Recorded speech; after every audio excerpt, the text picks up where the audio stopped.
We're already getting reported, guys. We've only pressed play for a few minutes and already getting reported.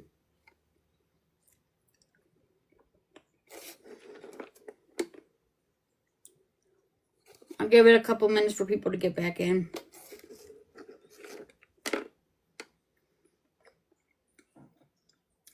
Intellectual content. But what they don't understand is this is a live feed from the courtroom. It's not taking it from anybody.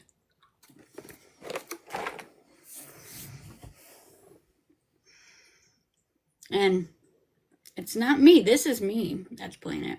That's not me.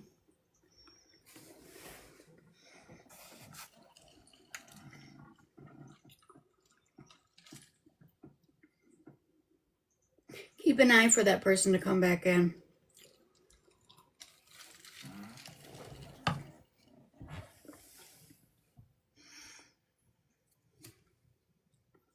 Did you? Thank you, Catnip.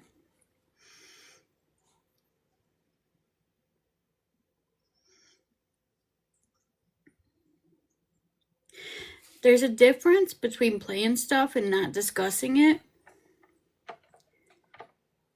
The difference is we do discuss it. We discuss everything that we're seeing on the screen. Just because other people don't discuss it and they just hit play, go report the people that just hit play. We discuss it. This is a discussion place. If you guys don't want to hear discussion, you don't have to stay. Don't report me for something that you see other people doing wrong, because I'm not doing it wrong. And then I pull it up as a business email. I'm like, okay, I'm not supposed to do this. Court said I can't look at this.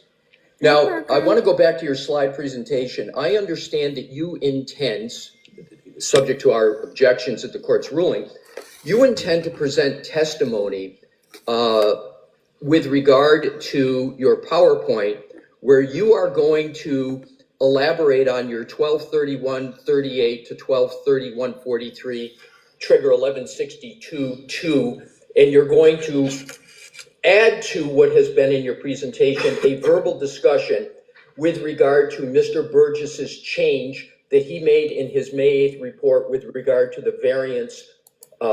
That's right. The changes he made were on Shannon's report, his changes. Time window. Do I have that correct? No, you don't. It's not based upon a verbal discussion. It's based upon his report. Okay, so you're going to make, you propose, what you're intending to do is you want to add the change from Mr. Burgess's May 8th report to what you're going to testify to on your PowerPoint. Do I have that correct? That is correct. And the only reason you're going to testify with regard to altering the 1231-38 to 1231-43 window is because of what Mr. Burgess has done on May 8th. Is that correct? It's better data, so I'm altering it and correcting it with better data that I've received from Mr. Burgess. Right, but my point is, if it weren't for Mr. Burgess's change, you wouldn't be making any changes in your testimony, correct? It's only because of what Mr. Burgess did on May 8th. Is that correct? Only from his report, correct. Correct.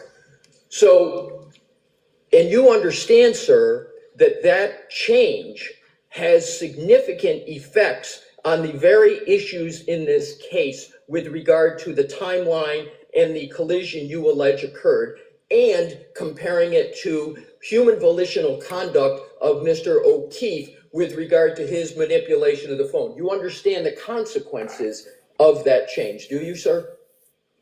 I do. I would disagree with your assertion that this is consequential. Again, my original data, which is in my PowerPoint and has not changed, that data is still there. The timing was extremely close within the error of the measurements, which Mr. Burgess ultimately showed in his subsequent report that was within the variance associated with those timing devices. I understand. This is a voir dire outside of the jury presence. Yeah, but my point, sir, and I want to understand if I have it correct, is that is going to move the time that you assert the 1162-2 trigger occurred, correct? Correct. Right.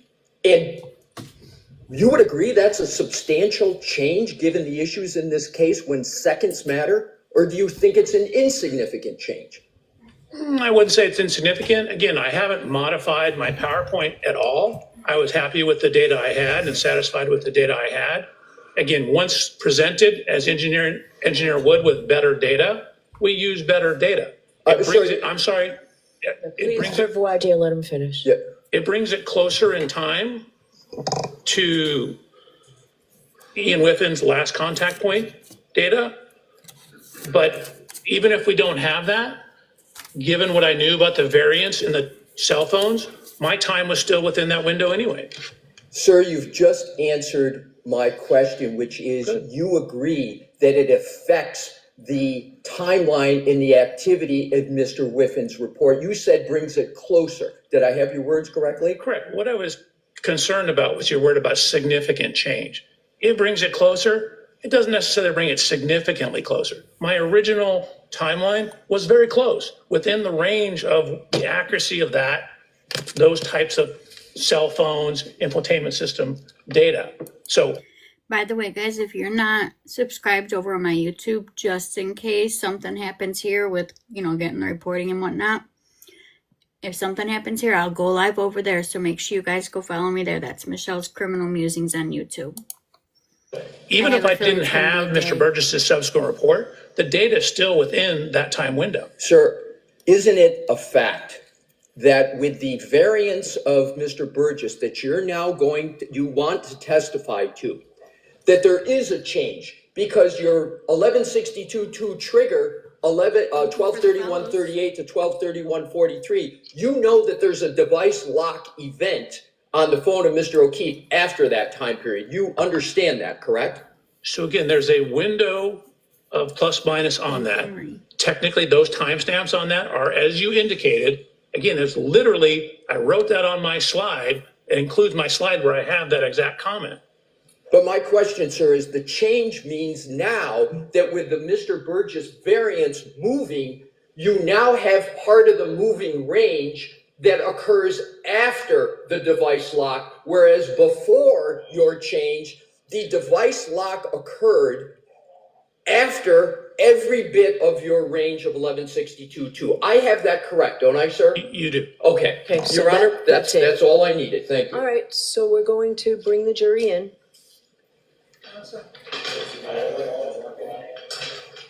Are they outside the door? Awesome. You may as well stay right there. Thank you. Okay?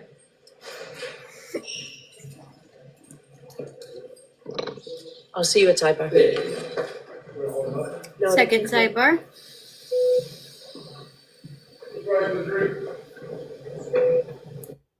This one takes a bit. Oh, there it does. Discussing this case with anyone?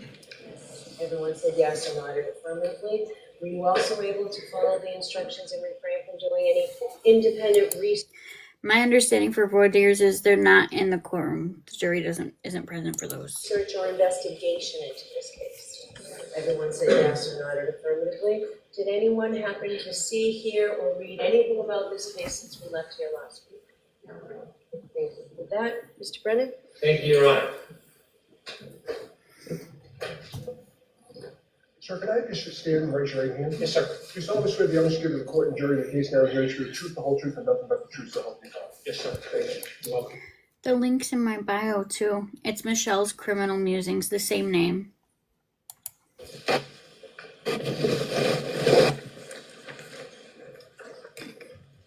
May I refer to my resume? May I refer to my resume? All right, Mr. Brennan, Thank whenever you. you're ready. Good morning, sir. Morning, Mr. Brennan. Could you please introduce yourself to the jury and spell your first and last name for the court reporter who's next to you? Absolutely. My name is Judson Welcher. My first name is Judson. Last name is Welcher, Welcher. Sir, what do you do for a profession? I'm an accident reconstructionist and biomechanical engineer. I'd like you to explain to us a little bit about what an accident reconstructionist does. Sure. You can think of accident reconstruction and things such as this as the physics and engineering that happens in car crashes.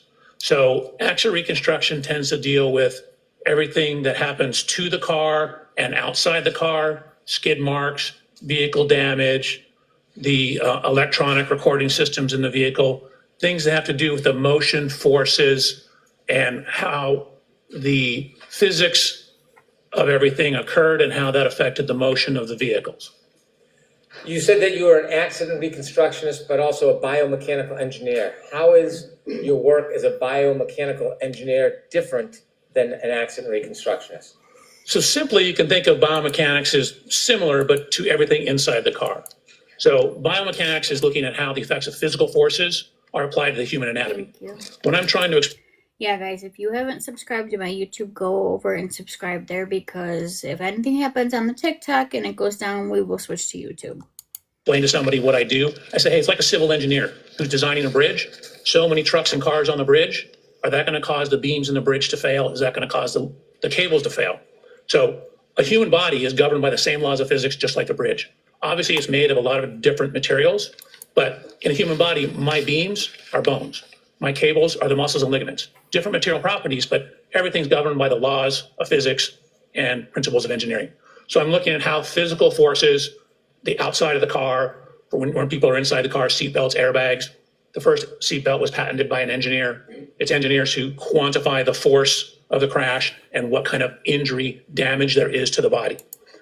This is the witness who has a PhD from Aperture. He changed his reports based on Shannon Burgess's changes, the timeline changes. So it is force that causes damage like a fracture.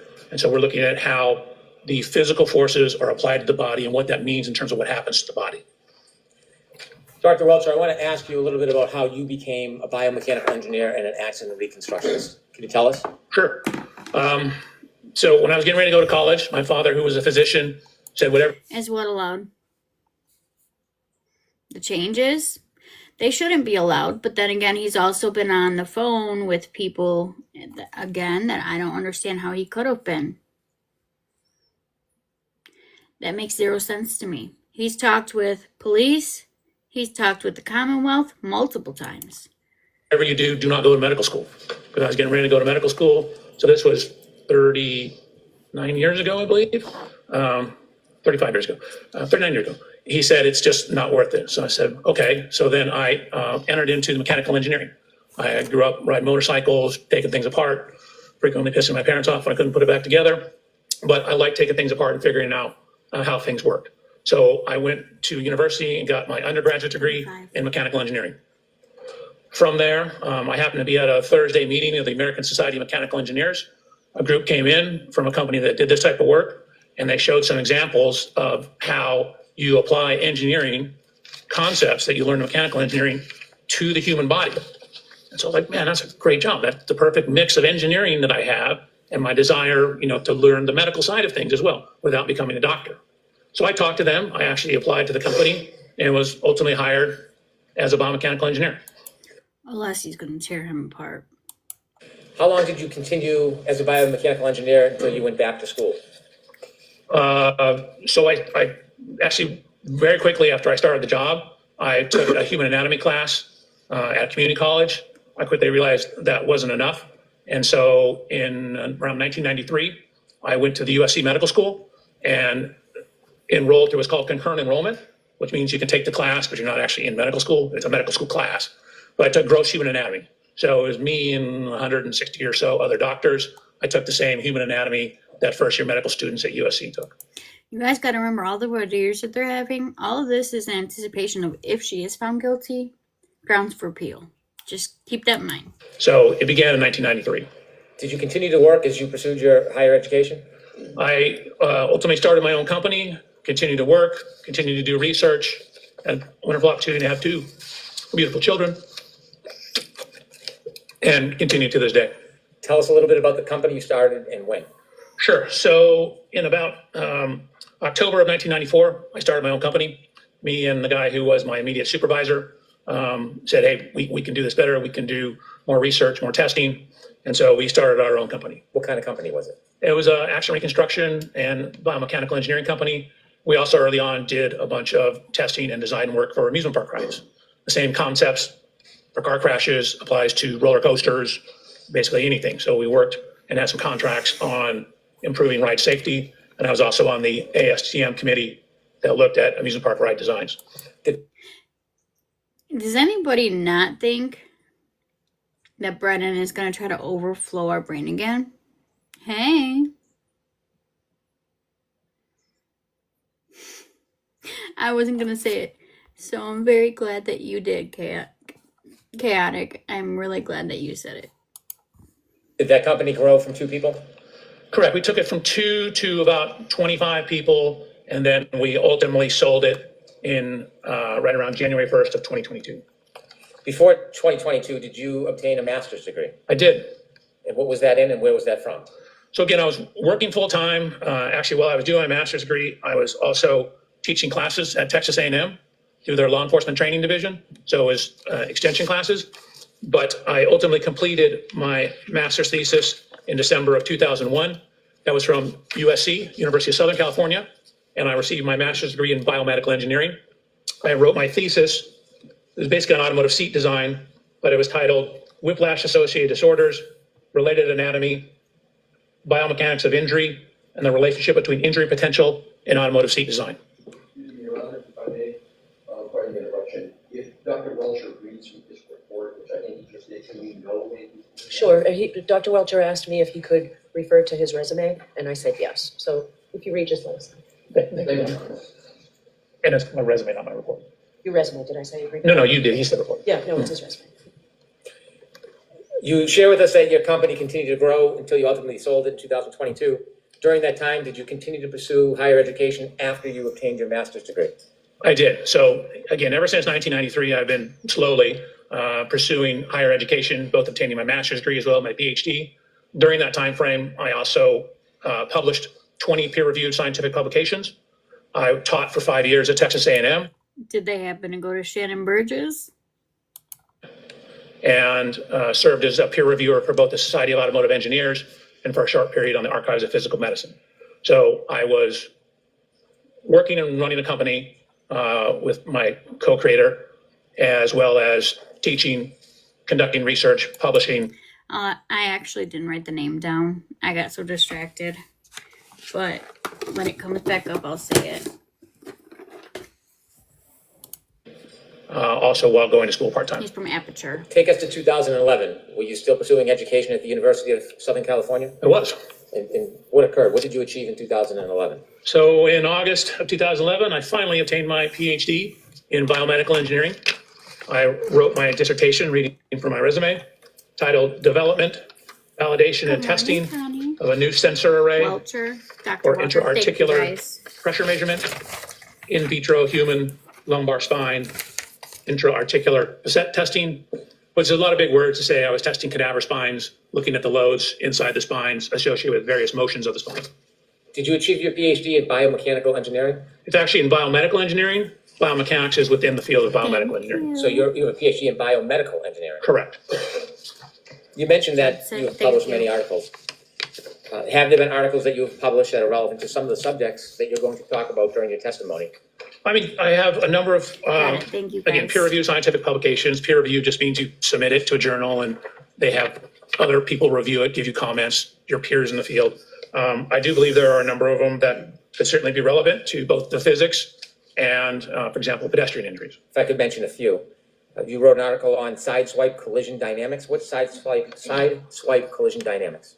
So I was actually an invited speaker at the World Congress, or sorry, not the World Congress, the World Reconstruction Expedition. Welcome back. They asked me to give a presentation on the theory, science, and mathematics behind sideswipe or side impact collisions. That would include side collisions, glancing collisions, shallow angle impacts such as like a corner of a bumper goes into the side of a car, any kind of glancing or clipping type impact. Similarly, in many of the articles that you wrote, is one of them about methods for quantifying the impact severity of low-speed Thank side you for the follow-up. impacts at varying angles? It is. Tell us a little bit what that. So that was a Society of Automotive Engineers paper, again, another peer-reviewed paper that we worked on. It was kind of an extension or continuation of all that research, where we just looked at the physics and the mathematics, basically the reconstruction of glancing or sideswipe type impacts. Similarly, methods for quantifying the impact severity of low-speed side impacts at varying angles. Is that similar to the other papers, or was that different? Yeah, I thought that was the same one.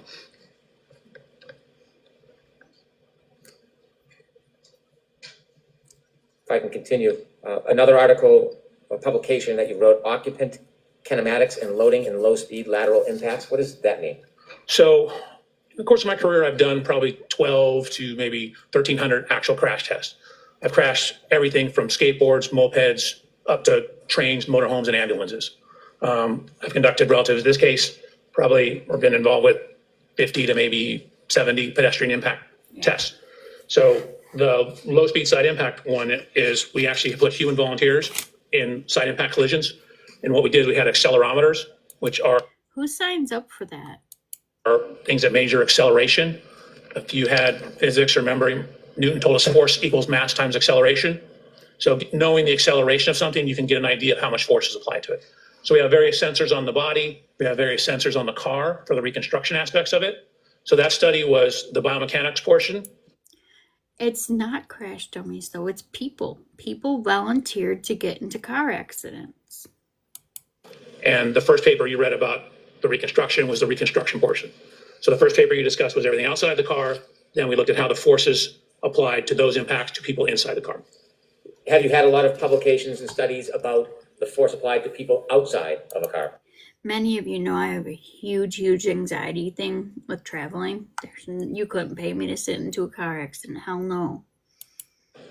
Ken. I don't know if I'd say a lot, but I was Good an morning, invited Ken. lecturer to the Accident Reconstruction and Collision Safety Institute conference, where You're not alone, Candy. Yeah, they have people that signed up to be put into vehicles that they were going to crash. I specifically gave a paper and a series, or basically a lecture on what's called pedestrian impact biomechanics, All in the name of science. which was exactly as the name implies, what happens to pedestrians when they're impacted predominantly by cars and vehicles. How much of your work involves pedestrian impacts? Probably maybe 10%, 5 to 10%. Most of it's car to cars. You couldn't put me in Biomechanics those of cars. low-speed impacts. Is that another paper that you wrote? That is a paper I wrote. I don't want to read all of your papers and all of your publications, but on a different topic, did you write a paper on the study of the measurement of Generation 2 Toyota event data recorders and low-speed side impacts? Yes. Could you tell us a little bit about what measurement of event data means in this? So newer Toyotas particularly, have two types of electronic equipment on board that can record crashes. There is what's referred to as an event data recorder, or EDR. It's somewhat commonly referred to as a black box. That's not exactly right, but it's close. And then there's a secondary system, which is really more closely tied to maintenance. That's called TechStream, but it will pick up data that you can frequently relate back to various events. So that particular paper was looking at the event data recorder data in Toyotas. We'll get more into that subject later, but is event data recorders a subject that you're well schooled at? Yes. PDRN pink Vita coating mask. In addition to the papers that you've written, have you continued through the years and after becoming a PhD, your research in this area, in these areas? Correct. For example, every year we're part of a conference called SATI, which Karen, nope, she doesn't ever blink. Never, ever. is our company, largely led by the engineer, Christopher Furbish, that we work with, has spearheaded us going out and conducting crash tests for that conference.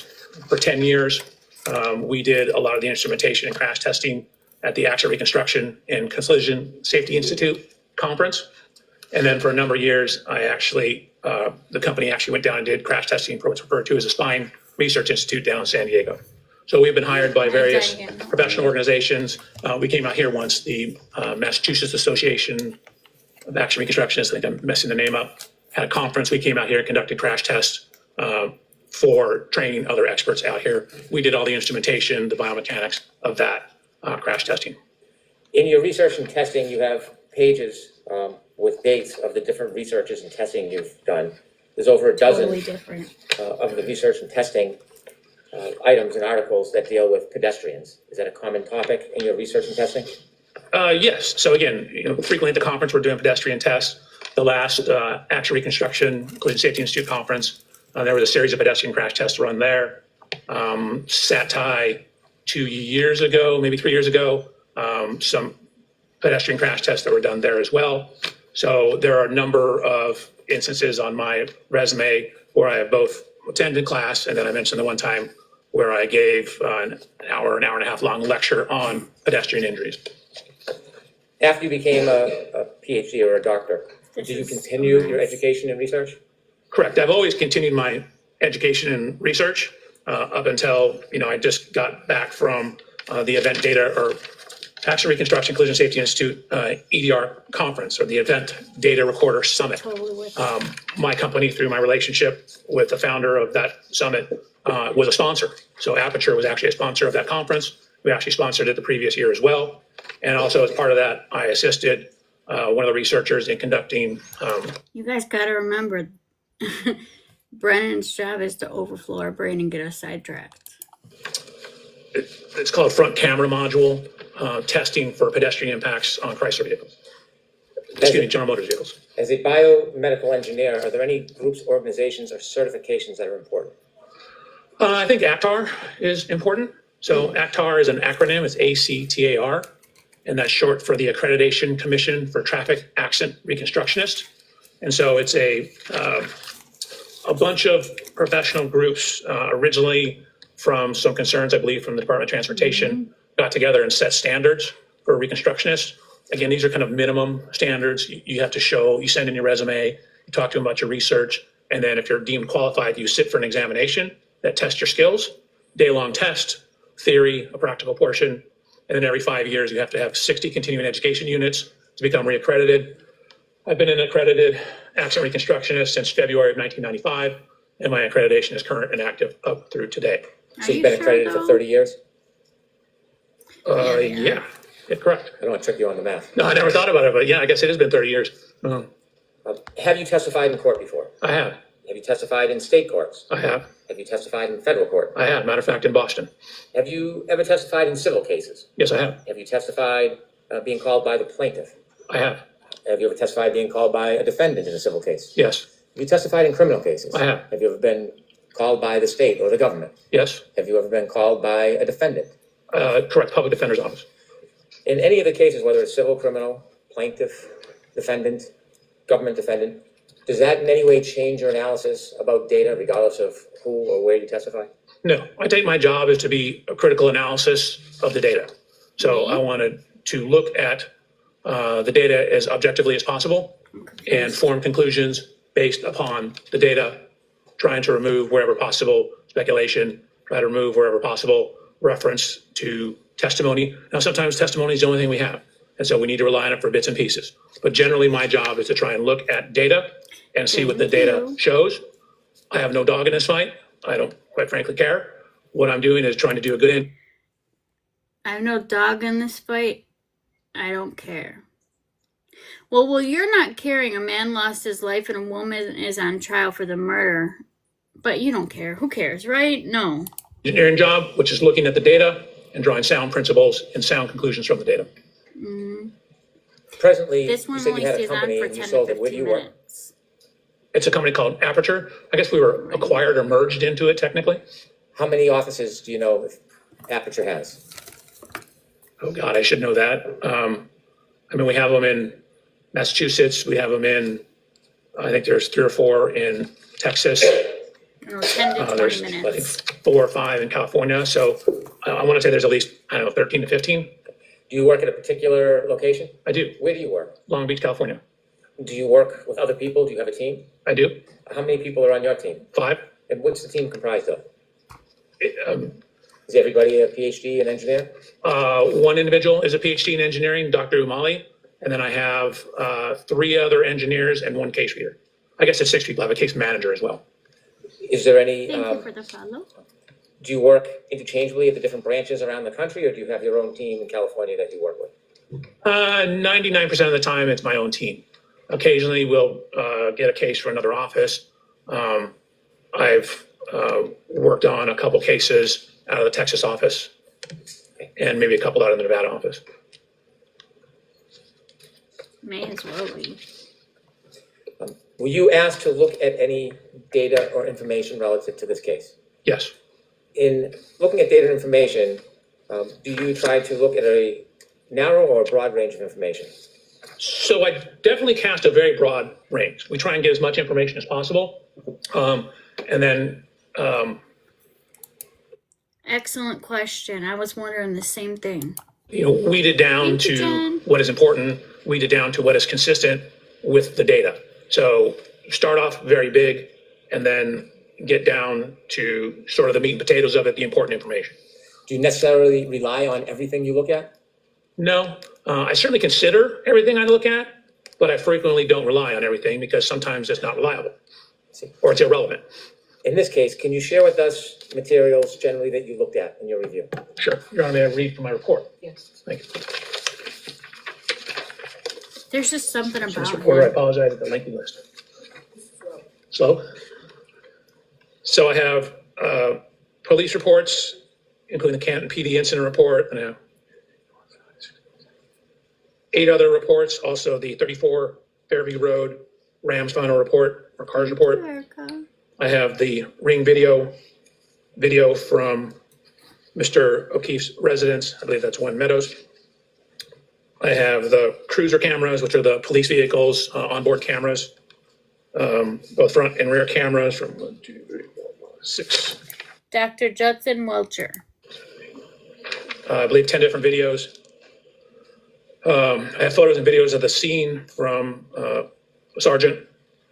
I have photos of the vehicles, 140 photographs of the vehicles lined up together. I have 25 additional photographs of the scene, 18 separate photographs of the scene, 2 photographs of the scene, one group of 92 of the scene, one group of 50 of the scene, another video showing the cars lined up bumper to bumper, 4 videos of the scene. I have a video showing Miss Reed's vehicle being pulled into the Sally Port at the Canton Police Department. I have a 360 diagram, surveillance video files from McCarthy's, surveillance video files from Waterfall Bar, Canton Police Port, Sally Port videos from Dighton. I have the Lexus Connect Verizon records. I have the Alarm.com videos. I have a video of the tow truck arriving at the Canton Police Department. One titled Native Location John O'Keefe's Phone. Past witness statements. The report of exam. Why would he need witness statements? That was all about the science. Why would you need witness statements, sir? Examination from the coroner. Jennifer McCabe Cellbrite data. Something called Lexus Infotainment. Different past summary testimony of numerous witnesses.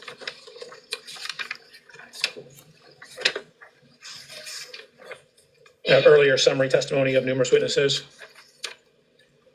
The Boston Magazine interview with Miss Reed, a Dateline interview with Miss Reed, a 2020 interview with Miss Reed, lab reports from BODE, You need me to Crime go Scene back? Response Unit, Okay, 1 second. Crime Scene Response Unit. I have a 360 diagram, surveillance video files from McCarthy's, surveillance video files from Waterfall Bar, Canton Police Port, Sally Port videos from Dighton.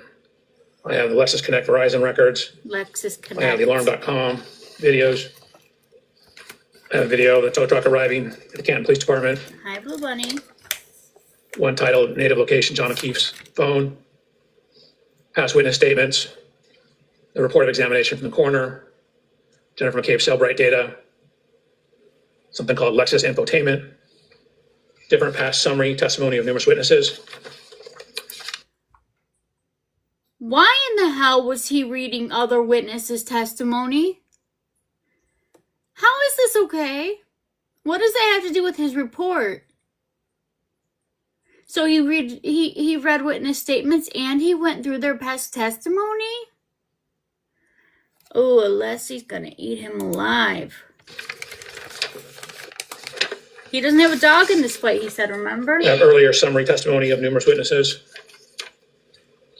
The Boston Magazine interview with Miss Reed, a Dateline interview with No. Miss Reed, He's the a 2020 interview with Miss Reed, lab reports from BODE, Crime Scene Response Unit, Crime Scene Response. How would that be standard practice if he is recreating? Why would he need to hear other witnesses' testimony? Unit Boston, crime scene response, I know crime it is, scene yeah. service section, Maynard, crime scene service section, Southeast, the criminalist file folder, trace file folder, UC Davis veterinary report. I have Verizon records, GPS location records, John O'Keefe GPS points, Axiom cache location, weather reports, medical records, including the Canton Fire Department run report for both Mr. O'Keefe and Ms. Reed, Thank medical you. records for both Is that a Mr. O'Keefe and Ms. Reed lightsaber? from Good Samaritan. I have 2 retro Wait, when did they allow lightsabers on here? That is so cool. Thank you. I think it's a lightsaber. It looks like a lightsaber. grade extrapolation reports, 1, and a serum plasma conversion report relative to Ms. Reed. I have the neuropathology report. I have the Orange County Medical Examiner's report, the diagrams, a postmortem toxicology report, and a second same autopsy report, more pages. In addition to the information that you reviewed, did you on your own go out and obtain information that you thought might be helpful for your review? I did. So first what happened is I asked for all the information on the case. So I received some information. Yep, the whole case file. That's what I'm thinking too. Did you guys notice when I put this mask on? Before I was really bright red. Now it seems to have calmed it down. And then what we do is we start doing our homework. So we start doing the groundwork. So once I received some of the information, what I did was, modern cars have what's called a VIN number or vehicle identification number. It's a unique 17-digit number. So what we'll do is we'll decode that VIN number, and that gives us It is the Commonwealth right now. information about the vehicles. So I did that for Ms. Reed's 2021 Lexus, as well as Mr. O'Keefe's 2019 Chevy Traverse. So ran the VIN numbers, use the VIN numbers. It tells us year, make, model, safety equipment, things like that. I then got dimensional data from a program called Expert Autostats. You're And then I welcome. have complete parts diagrams for the vehicles. So I have literally bumper to bumper parts diagrams from something called the Mitchell Collision Estimating Guide. And what that is it shows parts, involved in the vehicle. So for example, in Ms. Reed's vehicle, have bumper to bumper. I certainly have all the parts around the rear bumper and tail light of her vehicle. Thank you for stopping in. And then of course I Laura. started additional work on top of that. After you began your study, sir, did you have an opportunity to personally look at items that were involved in this case? Yes, I did. And what did that include? That included looking at Ms. Reed's vehicle, looking at Mr. O'Keefe's vehicle, going to the scene of the incident. I ultimately purchased a 2021 LX 570, the exact year, make, and model of Ms. Reed's vehicle, and conducted testing with that vehicle, as well as doing a whole bunch of research and compiling data for my report and slides. You mentioned slides. When you went through your investigation analysis and ultimately led to whatever conclusions you have, did you provide and create a PowerPoint presentation that could assist you? I did. I provided a PowerPoint presentation on January 30th. May I approach, Your Honor? Yes.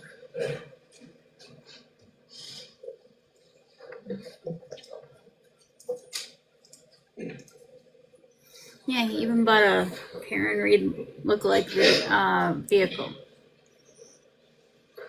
And keep in mind, he's changed his reports and his slides based on what Shannon testified to. Sir, I'm handing you a binder. Would you kindly take a look at it?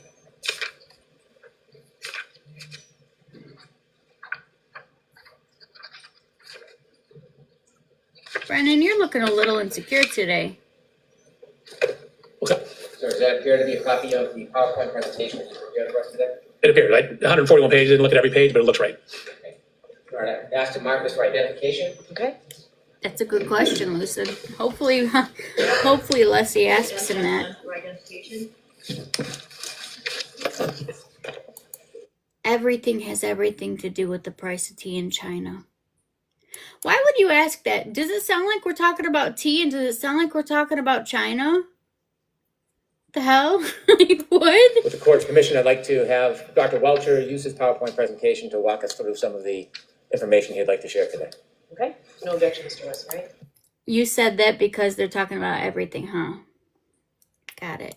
No objection, Your Honor, thank you. Yeah, I got it. It took me a I'm looking at the minute. paper version in front of me. It took me a minute. A little delayed brain activity here. That's fine. Thank you. And Dr. Welcher is going to manage the PowerPoint presentation. Sorry about So you that. mentioned that you wanted to You look got at me. the area and look at the scene. Your office is in California. It is. Why was it important to come all the way out to this area to see the scene firsthand? Hold on a second. Yeah, I I'll let got you that set up now. before I It start took asking me more questions. a few minutes. Thank you. At least I can admit when I'm a complete Everything's airhead. working I can perfectly. admit it when I am. There we go. Okay. And I love all of you. So that's me. That's my first slide. I Again, have a couple questions for you, Dr. Welcher. please. The first is your office is in California. Oh, yes, sir. Why was it important to come all the I way out tried. here and view the scene firsthand? And you want to have as much Absolutely. information as possible. So I wanted, With the court's permission, I'd like to have Dr. Welcher use his PowerPoint presentation to walk us through some of the information he'd like to share today. Okay, no objection, Mr. West, right? No objection, Your Honor, thank you. Your Honor, I'm looking at a paper version in front of me. Okay, is the paper version the same as what we're going to see up here? It is. Okay, then that's fine. Thank you. And Dr. Welcher is You're going to welcome. manage the PowerPoint presentation. Sir, you mentioned that you wanted to look at the area and look at the scene. Your office is in California. It is. Why was it important to come all the way out to this area to see the scene firsthand? Hold on a second. I'll let you set up before I start asking you more questions.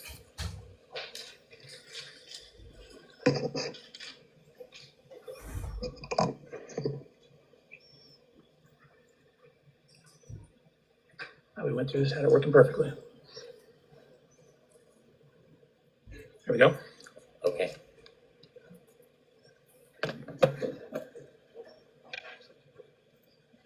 So that's me.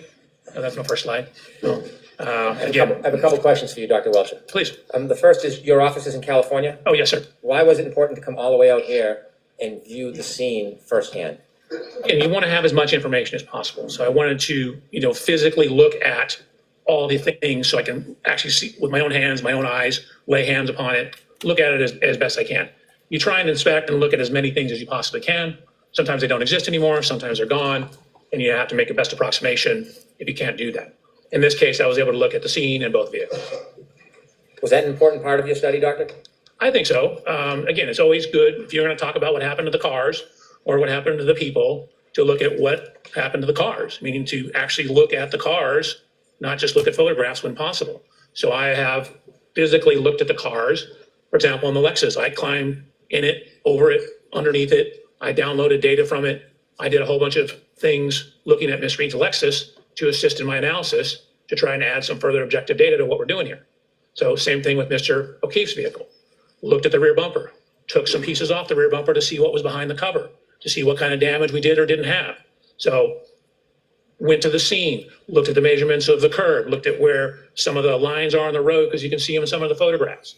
Again, it's always good when possible to inspect everything you can inspect. If you could now begin and You should probably tell Canton PD that too. tell us how you started your investigation. Sure.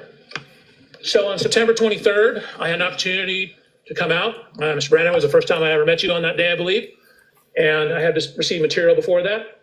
And what you see here is, this is my inspection of Miss Reed's vehicle. In the upper left photograph, you'll see, oh, this doesn't work very well. Right, Julie? He wants to be so thorough, maybe Canton can follow his example. Upper left photograph. That's Miss Reed's vehicle. That's Mr. O'Keefe's vehicle, the Chevy Traverse. And then what you see here is a laser scanner. You can see it on the ground here. Laser scanner is creating a 3D model of the vehicles. So I use that to create a 3D model of the vehicles. You can see me in the upper right photograph. That watch is this watch right here, my Garmin watch. And what I'm doing is looking at the construction composition of that right rear corner of the bumper. I'm looking. Did we really need to know about your watch, buddy? This is Karen Reed. If you're not familiar with this case, I have tabs above my videos. I also have the past trial dates on my YouTube under the same name. Sarah, I think that the reason that they have both vehicles there is because, as some of us may know, when Karen backed out of the garage on her way to look for John, she hit his car. Looking at things such as the dimensions, where various lights and components are, Thank you and for the how follow. does the geometry of that bumper relate to things that would be hit when backed into. Dr. Welcher notes this is 9/23/94. Is that an accurate date of when you came and first started looking at the vehicles in the area? You said 24, correct? I did. You said 9/23/24, correct. And then Well, he went the extra 9 miles. He even bought a replica vehicle. on the slide, what I tried to do is underline what I'm doing. So this is inspection of the Reed Lexus. And as noted, I'm only showing you a couple. I actually took 445 photographs. Do you remember when you began this case? The month or the date? No, it was obviously before this, I had material before I came out to Nice. look at the vehicles. You think it was months before this? I don't think it was months. No, it was maybe a month, if not less. So you began your work in the fall of 2024? Correct. And I just want to ask you about the picture in the middle. You see the right taillight housing is missing. Did you Correct. understand that had been removed prior to you looking at the car? It was, yes. Thank you. If you ask him, he's on the side of science because he don't care about nothing. However, he's met with Brennan, he's met with officers, he went over witness statements and witness testimony. I'd say he does have a dog in this fight, but that's just my opinion. You're welcome. However, some of the evidence stickers, these white stickers here, were still on the vehicle. You did not place those. Did you place those stickers on yourself? I did not. Were they there when you first saw the car? Correct. They match what I'd seen in other photos. Thank you. So just continuing on, so what you see is, again, I mentioned looking underneath the bumper. So we wanted to see what, That's right, JK. He got a ride from good old Yuri. Such a great guy. Such a great guy. Nah. if anything was damaged on the corner. So I'm putting my hand to show where the frame rail ends. This is me looking up underneath to the back side of this taillight. If you can see, this red taillight actually sticks out. And so I'm checking the front here for damage. I'm checking the back for damage. 1 second, please. One thing that doesn't make any sense, they're talking about how these marks on the vehicle are from hitting John. If you look at the vehicle, it goes further out and further in places where there's scratches that if it hit someone, how could that have scratched it? Because the part higher up and lower would have hit somebody first. So it makes no sense. Right, yeah. Doctor, when you were looking for Thank damage you. on the previous slide, did you find any damage to that lower right red taillight? No, there was no damage to the taillight. The middle picture is from the inside, looking at the inside of that taillight. Was there any damage to the inside of that taillight? There was not. Thank you. You're welcome. Oh, I can't wait for them to come. So He again, said there was no damage to the inside of the taillight. looked at the height of it. I mentioned this lower taillight. Notice how the structure of the bumper protrudes out. You can see one of the marks, which is consistent with I the completely contact agree with to you. Mr. O'Keefe's vehicle. Here, this scratch mark, scuff mark. Notice how close it is to this light. Again, some of the evidence, stickers. Just a better view of those, then going down the side of the vehicle. So with all that information, I mentioned a laser scan. So you move this laser The hell, that doesn't even look like the same vehicle. What did they do to this car? The hell? scanner, and each minute 51-second scan is collecting about 50 million data points. And so you scan all the way around, and then what you do is you merge all that data together. So even though this looks like a poor photograph, what you're seeing is hundreds of millions of hundreds of millions of points. And so you literally can figure out, if you wanted to know the distance from this lug nut to where the lighter is on the ashtray, you could probably do that to an accuracy of about 2 to 3 millimeters. So really, taking tons and tons of data. So it knows the exact position of every one of these millions of data points, and it knows the color associated with those data points. Why is that data imaging so important in accident reconstruction? You want to have an accurate model of the car. So, you probably don't need literally that many points to get an accurate model, but that's just the nature of the way the science is going. Computers are getting better and faster. Scanners are getting faster. So you get an enormous amount of data when you use these scanners nowadays. So then, as indicated on the underline here, I did a CDR. That's a little different than what you heard me say before. CDR is crash data retrieval. So that's the hardware and software that you use to download or actually copy or take an image of, which means you're just taking an image off of what's on the vehicle, the EDR, which is the event data recorder. So you use the crash data retrieval hardware to download the event Can't go in data the back. recorder, Okay, fine. otherwise commonly known as a black box. So I downloaded the black box from this vehicle, and although you can hardly read it He wants to get back into the grocery bags. here, again, I mentioned there are two systems on this vehicle. This is the CDR system or EDR That's my system. baby boy. There's also the TechStream, the EDR system. This system is primarily to manage the safety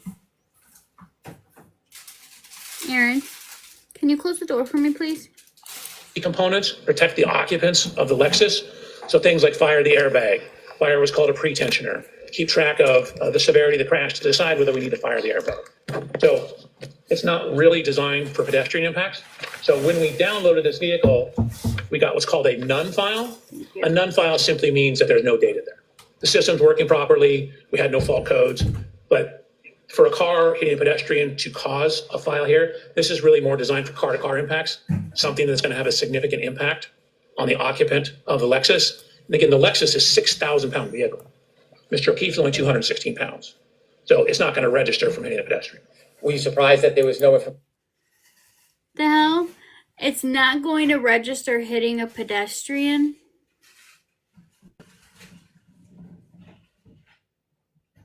information about a collision in the EDR? No, it's exactly what I expected. Okay, I mentioned the second system. So as underlined up here, this is the TechStream. So this is from Toyota TechStream data. You can see the screens here. There's generally two types of files, what's called a vehicle control history and a PCS file. The PCS file is the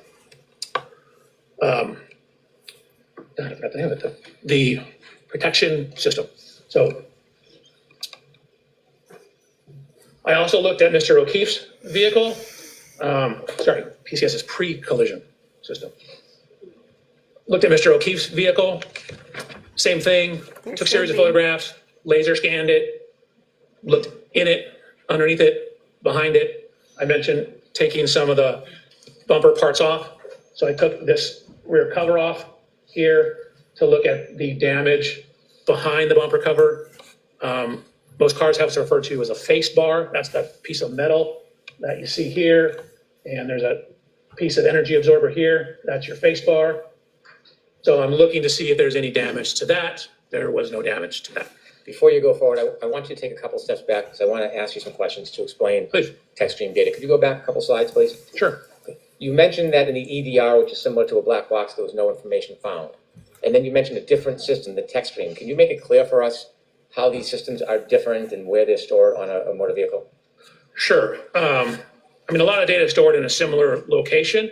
The TechStream system was originally designed, according to Toyota, for maintenance issues. It seemed to come about around the same time Toyota was having problems with sudden accelerations or allegations of sudden accelerations.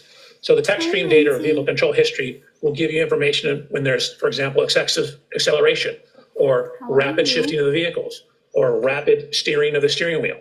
So the statements are that that's designed to help the maintenance people, if you come in with a problem with your vehicle, to diagnose what that problem is.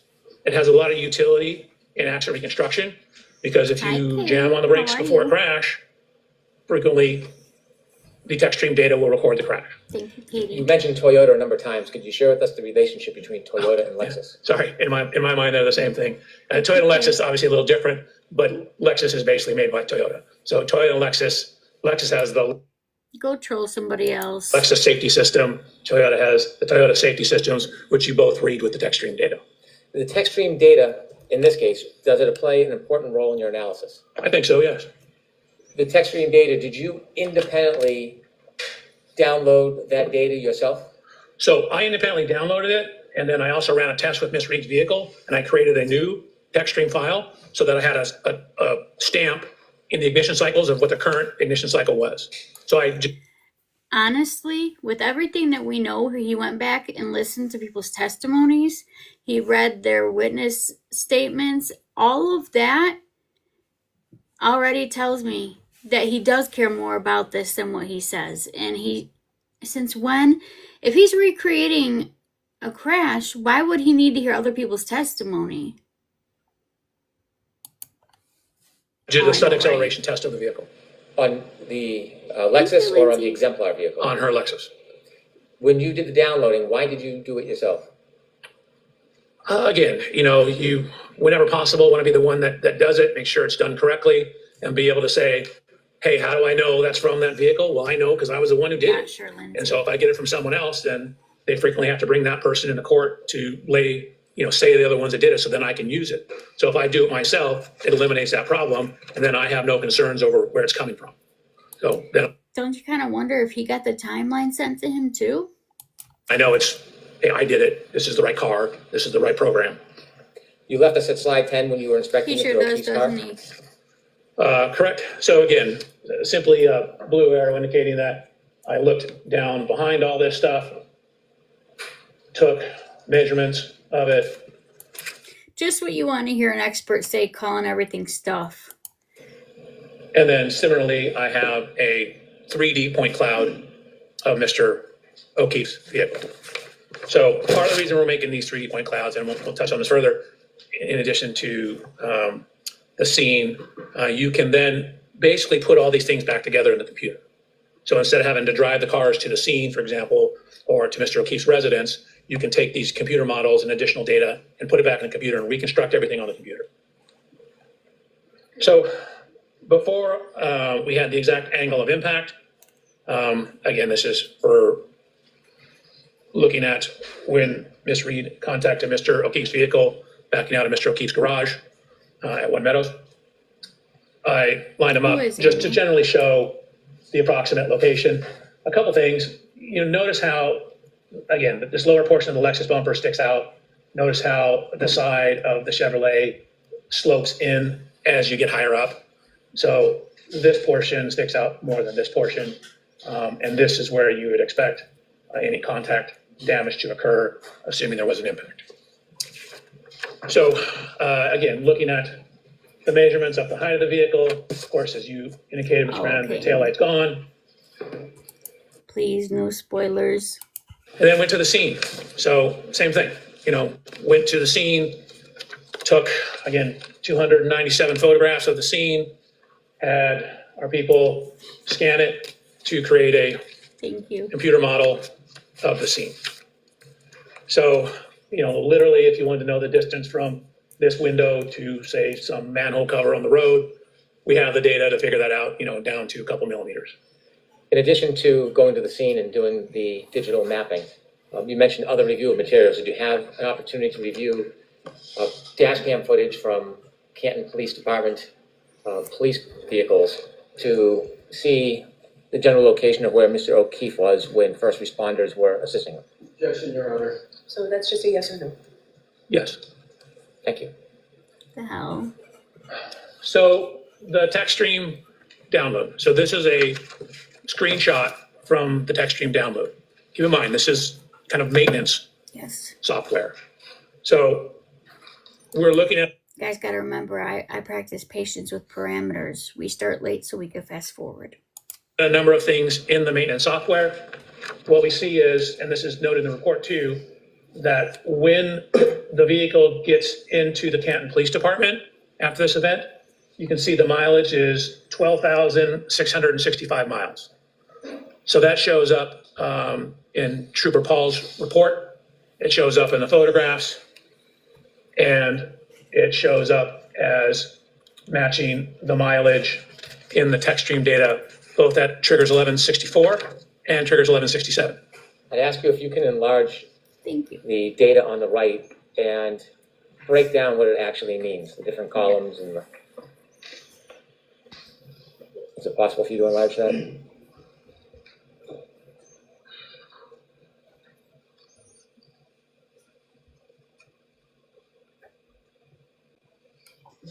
My fingers are too fat. Thank you. Okay. He just said my fingers So what are you're looking too at is fat. what I call event 1162. If you see anything in blue on these charts, that's information that I added. I typically put my initial, JBW, Judson Blair Welcher, that's me. And so this is referred to as the key cycle trip. So key cycle is simply you turn it on, not necessarily turn the ignition on, turn on, turn on. That's one key cycle. So I labeled this one 1162-2. because there's also one that's on the same key cycle that I'm calling 1162-1. The system also records the mileage. So again, this is a maintenance system generally. So what you see is the T here is the trigger, and there's a point. So this time in the text stream data, you can think of it as like a stopwatch. It's when it starts when the car turns on and stops when the car turns off. And then if it sees a triggering event, a T, it records that information. So this is when the trigger happened. So that's 1,142.2 seconds. And so I've converted that to minutes and seconds, because most people don't think in seconds. And so what it also does is once it sees a trigger, it's constantly circulating data through the computer. So when it says, okay, we have a trigger, it saves 5 seconds before the trigger and then 5 seconds after the trigger. So the trigger's in the middle, and you have 5 seconds of data before and 5 seconds of data after. I have a couple of questions for you, Please. Dr. Welch. First, starting with the clock, the time in seconds on the left. You mentioned that begins when the car is turned on. What type of clock is that called? It's just a continuous clock, meaning it's not a clock like a time clock. It's more like a stopwatch kind of clock. Has it ever been referred to as a running clock? The same thing. You start the stopwatch, it's running. Based on the text stream data alone found in that one spot, can you tell from the data in the text stream alone what time the power was turned on? No, not alone. It simply tells you how long it's been on. It doesn't necessarily immediately tie it back to a clock time. You need additional information. And so this in and of itself, the text stream data doesn't give you a certain time on a clock, like 1 o'clock or 2:30, anything like that. No, it simply tells you in this case when the trigger occurred, it's been on for 19 minutes and 2 seconds. You also mentioned that there's a 10-second window of information this captures, 5 seconds before the T and 5 seconds after the T, the triggering event. Correct. Objection, Your Honor. Sustained, asking differently. That window of 10 seconds, what happens if that doesn't capture the entire event? What if there's something before or after? What does the text stream data do? So it depends on what the something is. So if there's another trigger, then it will record more data. So you can have 2 triggers that are recording things on the same time window as well, or very close to the same time window. So you need another trigger to keep it going. But in essence, what it does is when it sees a trigger, it saves that 10-second window and then just keeps monitoring things until it sees another trigger. If the data captures a trigger, it has a 10-second window, and an event continues past that 10 seconds, so past the 5 seconds on either side, and there's no further trigger, do you get any other information from the text stream data? No, for example, the trigger event, and say 5 seconds later the vehicle's still moving, well, the data just ends. And it says it's going, 17 miles an hour, for example. It doesn't continue on. We just know that when the trigger ended, it was going 17 miles an hour. Guys, while we're watching, if you could tap this side of the screen, it would be greatly appreciated. Thank you very much. Okay, so we have mileage recorded in this system. So what we're trying to do is use the available data to see if we can determine what event this is, or is this the event, or is this something that could have occurred outside 34th Fairview on the evening of this event. And so one of the things we're utilizing is the mileage. Okay, so 12629 is at the end of event number 2 on the 1162 ignition cycle. When the He's vehicle losing me. ultimately comes into the impound yard, and this is actually before that, comes into the impound yard, it has 12,665 miles. That's a difference, did the math for you here, of 36 miles. Okay, let's consider where that could have come from. So we looked at the various paths and descriptions of where Ms. Reed's Lexus was driven after leaving 34 Fairview on the night of this event, up until the point in time the vehicle ended up at the Canton Police Department. Don't forget these 2 important facts, you guys. It's not going to register hitting a pedestrian. Also, they can't tell when the vehicle was turned on. 2 very important points that they're, I think, trying to overflood our brains and to get to ignore it. Good morning. So we used Google Maps. We adjusted for the correct date and time of the year. And then what you'll also see is we adjusted for the correct time of day. You're So, welcome. although you can't really see that, let me see if I can blow it up. So you can see that's looking at the mileage and time. Again, really didn't use the time, just used the mileage on Saturday, January 29th at around 12 a.m. That, of course, does not take into account the weather. And what are the addresses? It's hard to see on the top from where to where. Hi, Angie. How are you? So this is from 34 Gotcha. Fairview Okay. to 1 Meadows Avenue, which is Mr. O'Keefe residence. And there are, Everything on these reports are suggested routes, suggested routes, suggested routes. All I'm hearing is reasonable doubt in everything he's telling us. other mileage that you have there? Correct. So we basically ran through the entire path as we understood it. Again, we didn't have complete information. We didn't know the exact roads. We didn't know if turned around, stuff like that. So you're seeing I have- suggested available path. I have no idea if it's going to be on HBO Max, no idea anything about it. And we end up with a However, you can watch them on my YouTube. range of data. So we go through all the paths. And you can see that this is what we end up at the bottom here, which is very hard to see. You're welcome. So the minimum suggested route is 36 miles, 36.1 technically. You have a range of 37.9 to 39.7. But again, that's right in the range of the 36 miles. So that's a data point that's starting to build our confidence in what is in the text stream data being related to our event. This is all an effort to match whether or not the 1162 data is relevant to a particular event? Objection, Your Honor. Mr. Let me ask it this way. Matching all the distances by miles, is this the only way you're trying to determine whether 1162 is the event in front of 34 Fairview Road? No. So again, these things are all tools. You can't take necessarily one data point in a vacuum. You need to consider the totality of the data. Oh, we are. We're also considering that you said it's not going to register hitting a pedestrian and it cannot tell when the vehicle turned on. Two things that we're not going to forget.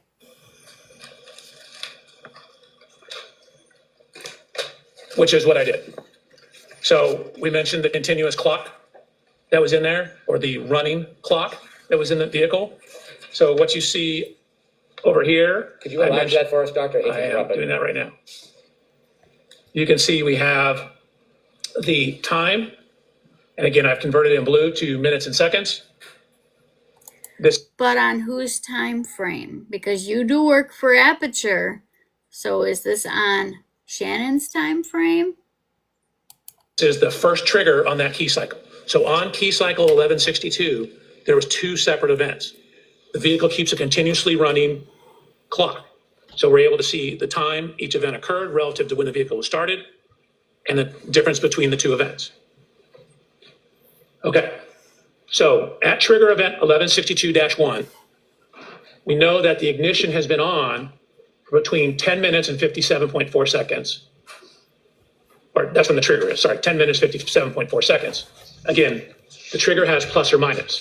So that's from 10 minutes, 52.8 plus 10 seconds, which gets you to 11 minutes, 2.8 seconds. Or as I wrote here, 10 seconds total. So again, the text stream data indicates at the time this event was written, the trigger occurred, again, at 10 minutes. You see we have the T, 10 minutes, 57.4 seconds. Dr. Welch, if I could ask you a couple background questions. This block of time that you're reviewing that mentions two triggers, can you tell whether those triggers are immediately related or two separate events? So you can tell they're separate events because there's a separate amount of time between them. There's about 8 minutes between the events. And so they're on the same ignition cycle, meaning the vehicle hasn't been turned off in between. And we have this continuously running clock that records when these things occurred. So it tells us when event 1 occurred, when event 2 occurred. We know it's on the same ignition cycle. So if we have some idea of when the car was turned on, we can then tie that back to clock time or real world time.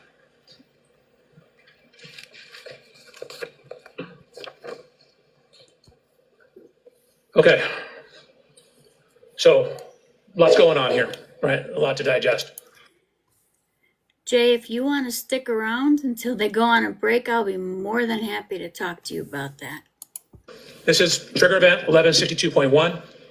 I was provided with data and a report from Mr. Burgess that indicated the infotainment system was turned on at 12:36. Zoom in for you folks. That corresponded to a GPS location that looked like it was outside the Waterfall Grill on Washington Street. So additional cell phone data that we had is that we knew there was a 3-point turn made when the Lexus passed Fairview on Cedar Crest, pulled into a driveway and made a 3-point turn. So what you see over here is GPS data from Mr. O'Keefe's phone.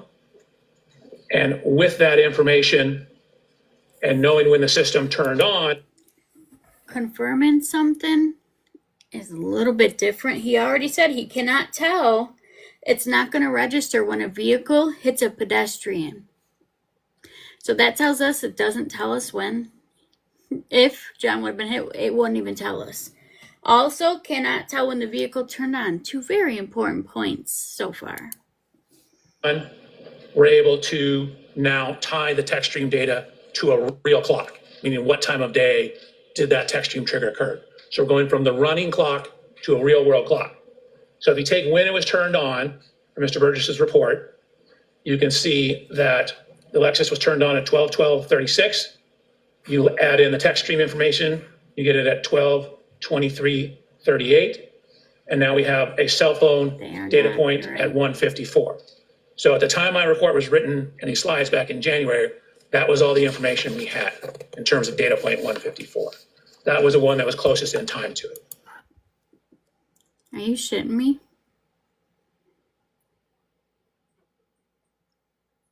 You really think that a tail light can do that?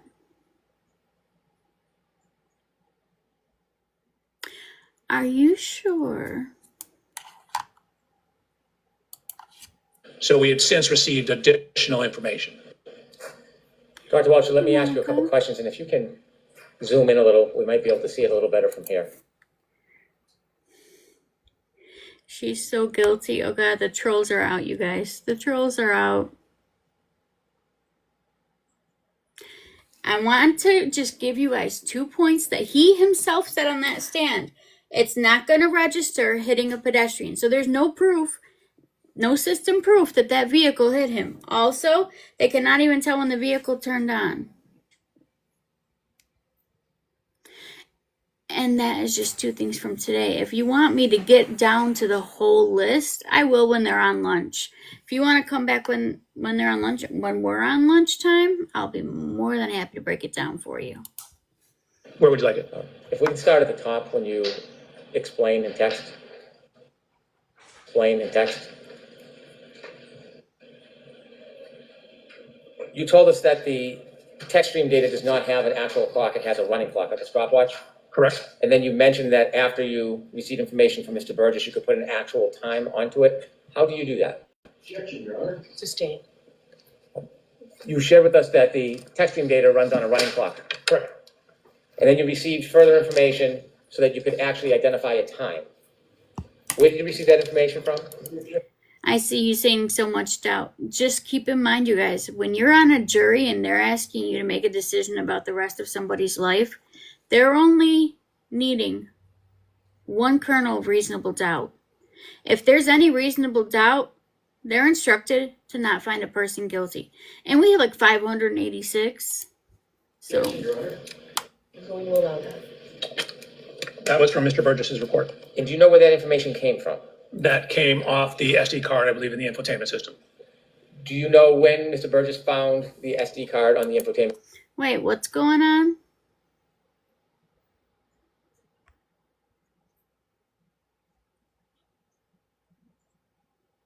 Hold on. Are we having a problem here?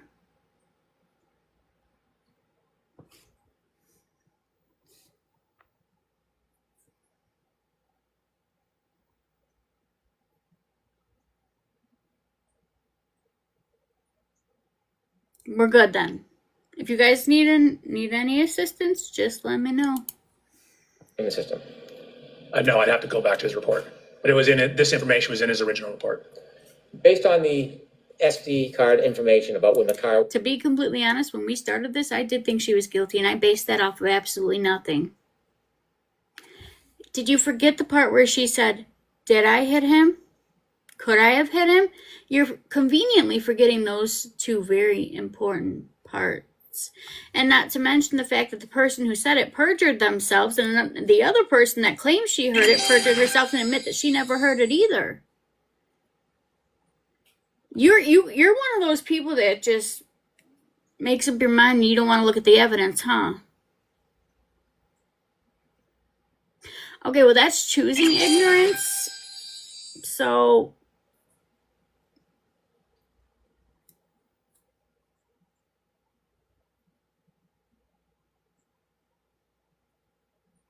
you clearly don't want to look at the evidence, because right now, we have been looking at this every single day. Not every single witness, but many of the witnesses for the states have lied. Many. It was. Okay, well then do me a favor, Jay. Get out a piece of paper and write me down 5 things that they have shown in this courtroom that prove she did it. Just 5, and let me know when you're ready. car was turned on and off. How do you match that with the text stream data to get a time? So when the car is turned on, No, make a list. I'll that's wait. approximately when the running clock starts in it. There may be as much as a 3-second delay in it, but that's approximately when the clock turns on. So this shows us when the stopwatch was started for the text stream data. So knowing that infotainment system has date and timestamps on it, so that ties it to a real world clock from GPS information. And so now we can, when that infotainment system turned on, it's very close in time to when the text stream data started recording data. That allows us to tie the two together. The times that you're showing on this slide, does that relate to the first or second event on the text stream data, the first or second triggering event? The first event, Do you characterize the first event in any way? I call it the 3-point turn. In addition to the data you analyzed, was there any other information? Listen, guys, in my lives, it's okay to have different opinions, but people will respect each other, or they'll be escorted out the damn door. You guys can be respectful. You saw that evidence or supported that a 3-point turn occurred at the area depicted in your slide. Right. We have a whole series of GPS data with heading angles, as well as a description that Ms. Reed gave in an interview. The time that you have after you consider the SD card ignition on and the running No. time, what clock is that based on? It's my understanding that's a clock in the infotainment system. And then we are ultimately trying to also. Jay, have you started your list yet? Make your list. Make your list. As soon as there's a break, I'll be more than happy to compare lists with you. Tie it back to the clock on his cell phone. Alright, thank Mr. Mr. you. O'Keefe's cell phone, correct. Do you have any understanding whether all devices have the exact same clock? So it's my understanding they do not. In my discussions with Mr. Burgess, reading reports, that they can have, there can be as much as 30 seconds to a minute of variation. Objection, Your Honor. Sustained. Have you ever heard this? Strike, Your Honor, that answer. Sure, jurors disregard that answer. Have you ever heard the term variance before? I have. What do you understand that to be?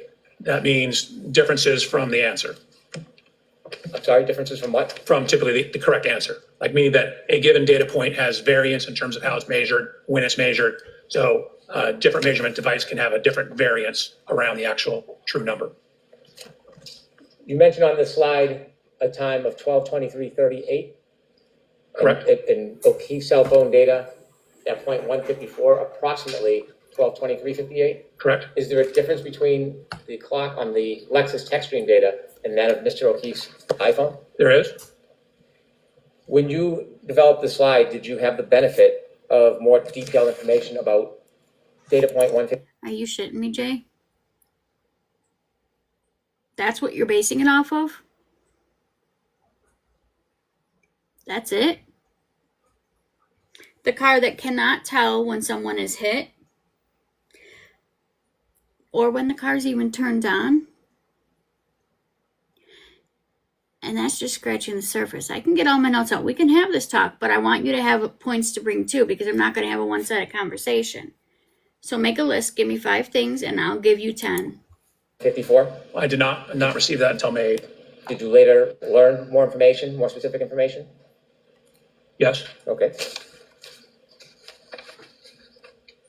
I believe what you're thinking about is the part where Shannon changed the Lexus timeline. This guy's just here because Shannon got destroyed after he lied about his education. He changed his report to fit that, as he said. Your Honor, I'd like to show an exhibit to Mr. Welcher that's already been admitted. Okay. It's 192A.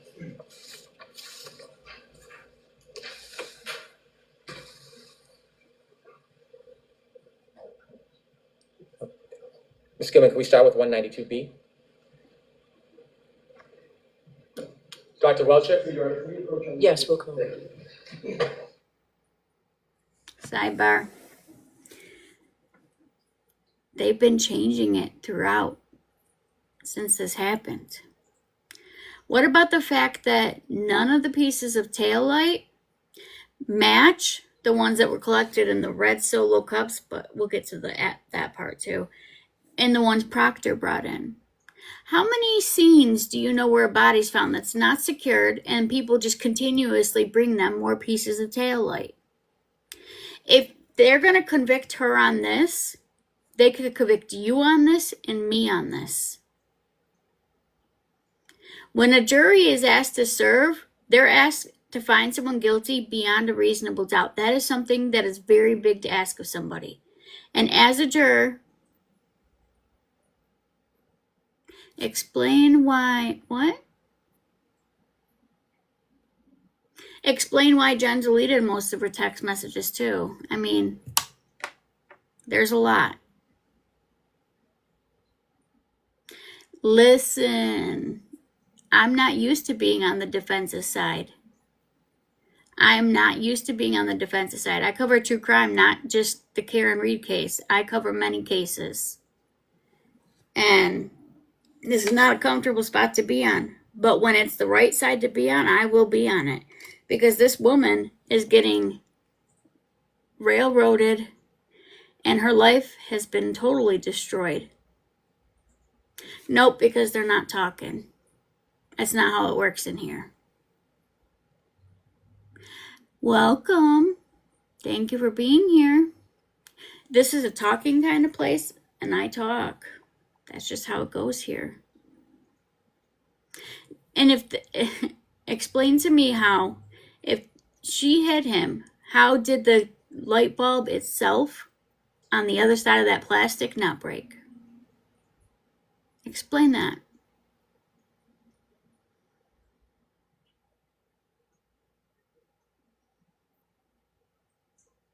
What about the fact that one of the nurses who had seen John's body has come out and said that that man was beat? Yes, no DNA was found on the taillight.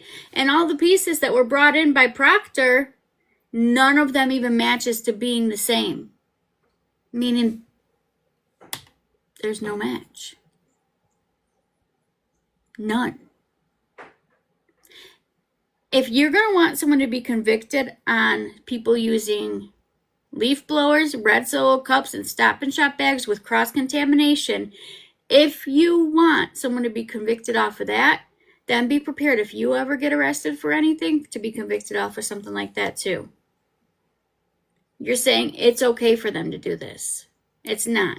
This case was destroyed, and sadly, there'll probably never be justice for John now.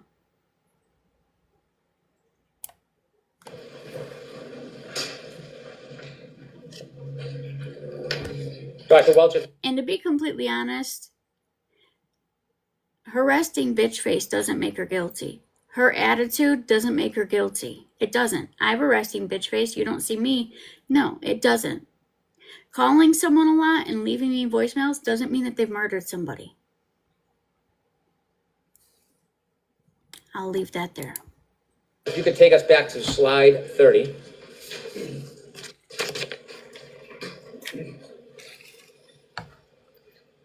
And so we understand you mentioned there are two triggering events. Is this the first one or the second one? It's the first one.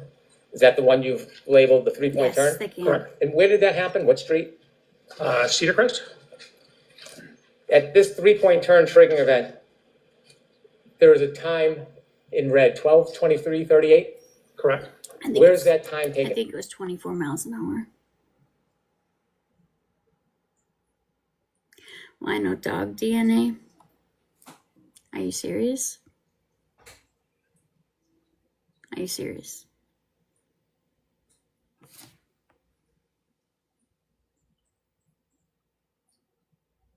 I do have resting bit trace. Mine's just better than hers. Get from? That's coming from the cell phone of Mr. O'Keefe at .154. Okay. And is there another time on there? I mean, I do the math between those two. Okay. Could you make that a little larger? Could you zoom in so we can Sure. see it better? Yes, they've So there's DNA. an infotainment time of 12:12. How come you haven't answered a single thing I've asked you, Jay? When you start answering me, I'll start answering you. You can't just throw out random statements and just expect people to say, oh, you're right. That's not how it goes. 36, I guess, another time to answer your question. Then we have, The 12:12:36, what does that indicate? What's that relevant to? that's when the text stream data is basically turned on, plus or minus a little bit. When you say the text stream, is that relative to when the car turned on? Correct. Okay. If you guys want to be pissed about something, why don't you be pissed at how this case was handled? Or better yet, not handled. If they could do this on John O'Keefe, they could do it to someone that you guys love. You would want a proper investigation. You would want evidence collection. You would want proof someone did something. Would you not? Because that's what we're looking at. That did not happen. There's not going to be justice for John because they mishandled everything. Everything. I mean, the lead investigators lost his job. That is on them. They messed this up. So we'll never know one way or another who definitely did this. One thing I do know is it wasn't Karen.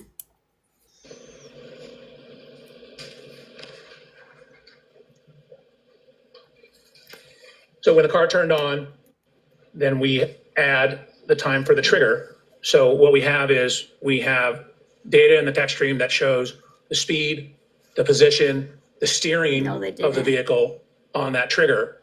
And so we're trying to match the timing and the description of what the vehicle was doing with the text stream, the infotainment, and the cell phone data. Is there data that you analyze regarding the speed, the direction, and the timing to determine whether this was consistent with a 3-point turn? Yes. Okay. Continue, please. Yes, they did say that they thought she was going to take a plea deal. And if she didn't, she's going to be in the fight for her life. If this is today's, we're delayed. And if you can enlarge that because it's hard to see back here. Sure is. Okay, so again, we are looking at event 1162-1. The information in blue is speed. It comes out of the text stream in kilometers an hour, converted to miles per hour, feet per second. Looked at the total distance traveled. Shift position. So in the text stream data, a shift position of 1 indicates you're in drive. A shift position of 2 indicates you're in reverse. You want to convict somebody of murder when the wounds that he had on his arm would have left his DNA on the taillight. But it didn't.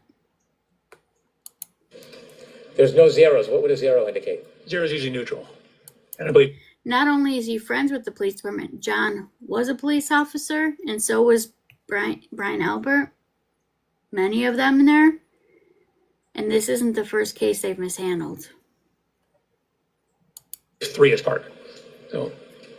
So there's also data on the acceleration of the vehicle. So basically, what is the effect of whatever you're doing in terms of stepping on the gas or not stepping on the gas? And there's also information on the steering of the vehicle. So again, there's trigger 5 seconds before, 5 seconds after. So over here, a positive number equals a leftward steer. So you can- John, I'm making my list. Make sure you're making yours so we could talk about this. Make a list. Don't type them in the chat. Make your list so you could bring up your points and I could bring up mine.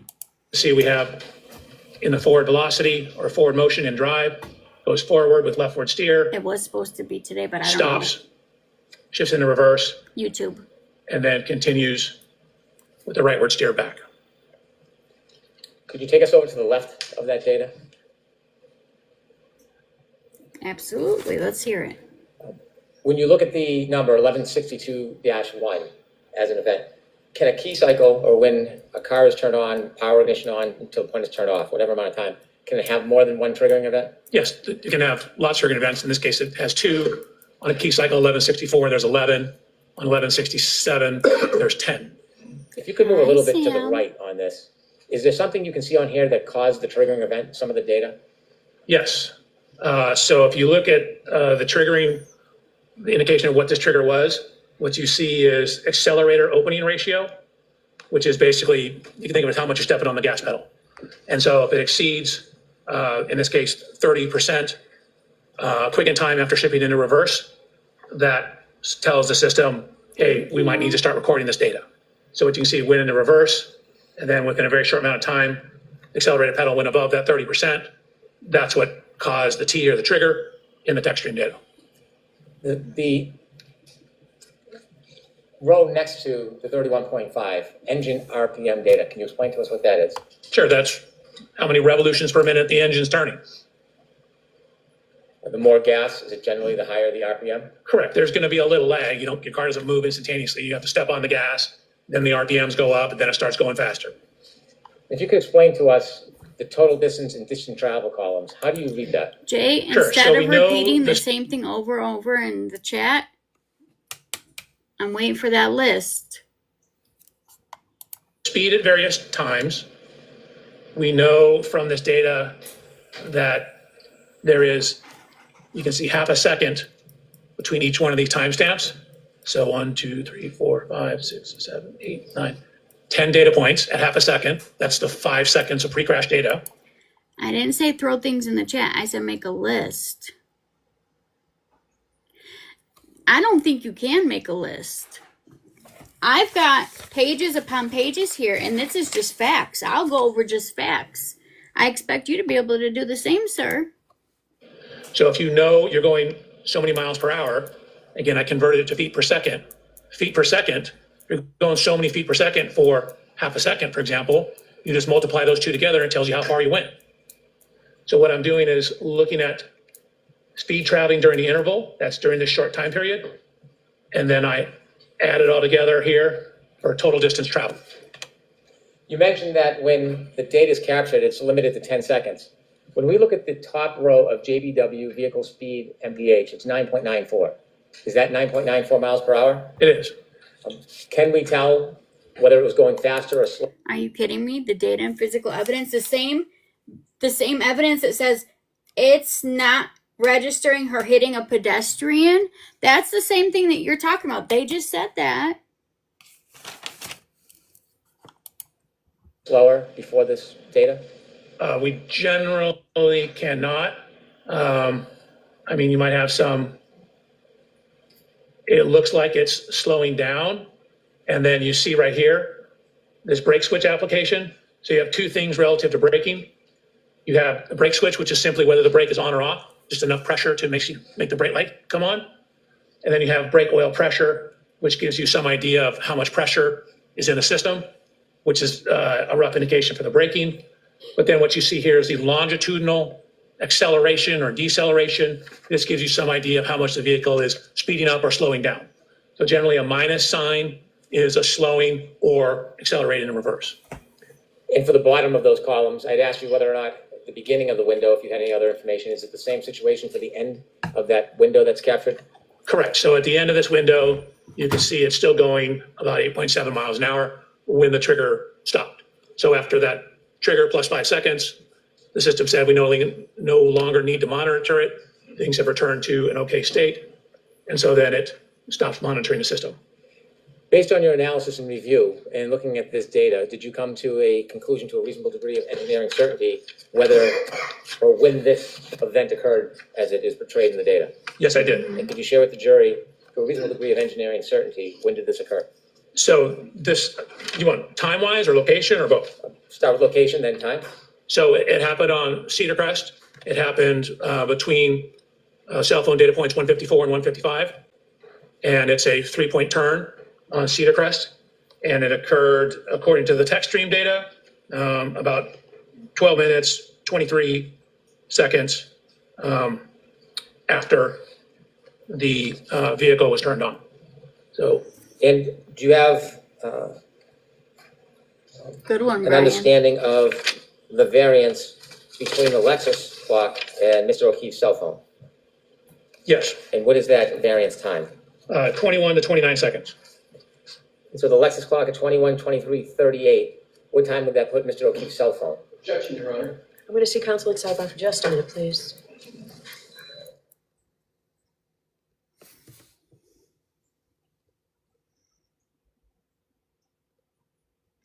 Is this the only area of this case that you're prepared to talk about, Jay? Is it only because of this witness that you're prepared to talk? Are you going to be able to talk when I bring you all the facts? Or you do not know them?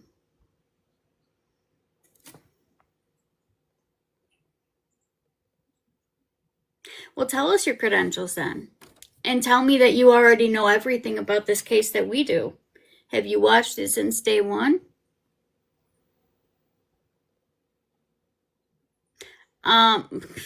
Supposed to have hit him on the street. Yeah.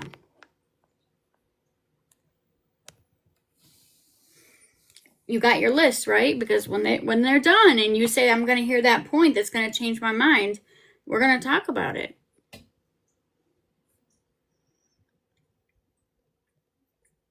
I hope that you're able to explain some of this other stuff since you're the professional.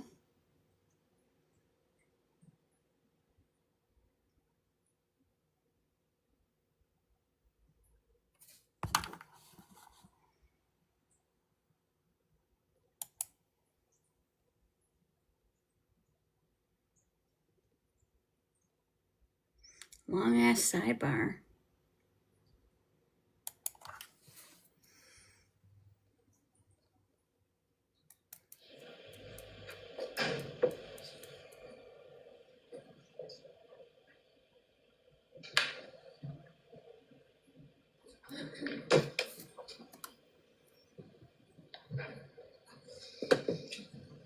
How many sidebars will there be today?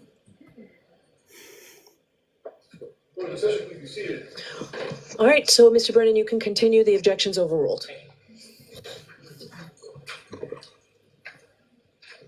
I am either.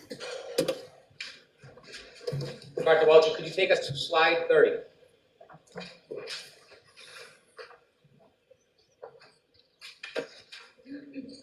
Could you zoom in a little bit on the right photograph and the text under the right?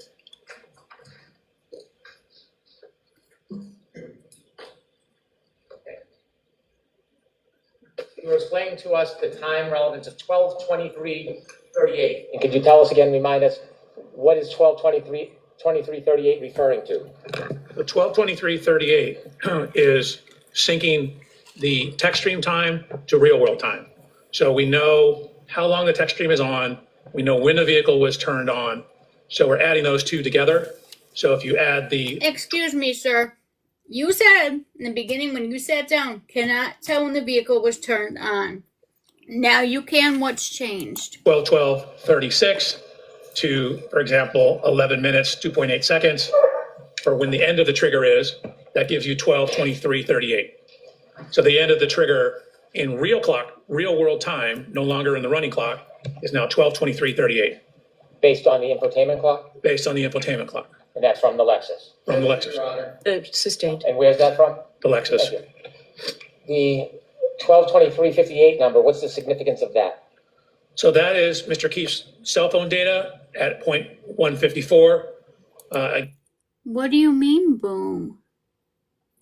I think our understandings of mic drop moments and explosions are way different because I didn't hear anything boom worthy. Again, from the original data At we all. had, just to 154 and 155, not the in-between points.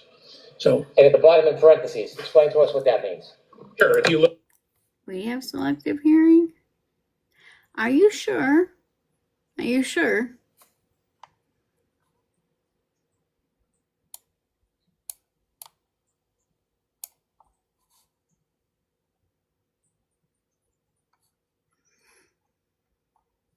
Make sure you guys are continuing to be respectful in here. I'm not going to have any disrespect to anybody. Her vehicle has indicators too.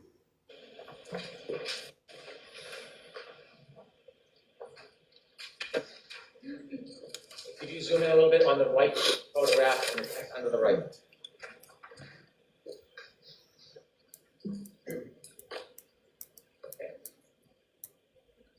You were explaining to us the time relevance of 12:23:38. And could you tell us again, remind us, what is 12:23:38 referring to? The 12:23:38 is syncing the text stream time to real world time. So we know how long the text stream is on.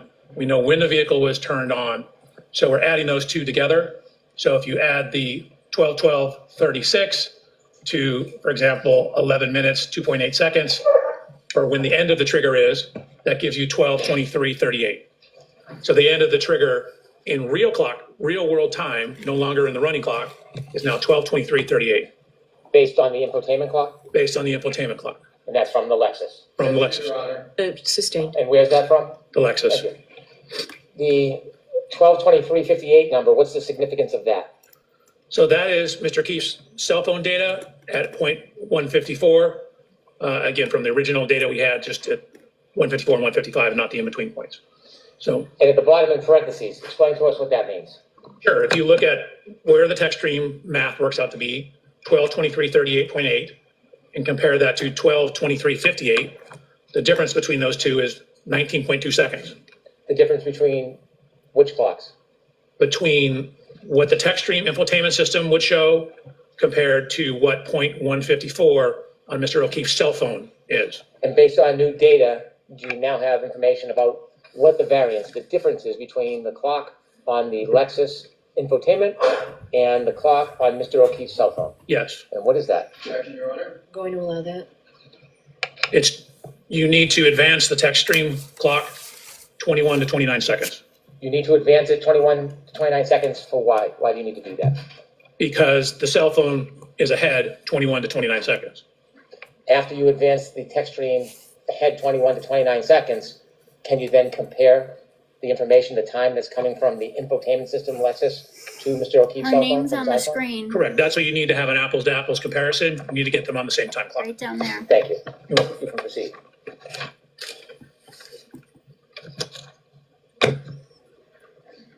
What she So I did and what think she we accused left of are off totally different. here. That's 1162-1. So what we have is we have the cell phone data, the original cell phone data on the right-hand side. And then from that text stream data, we have whether it's going forward, we have the speeds, we have the steering angles. So from that information, we ran a simulation to show you what the text stream data means. This is what the 10 seconds of data is. Jay, what language are you trying to type?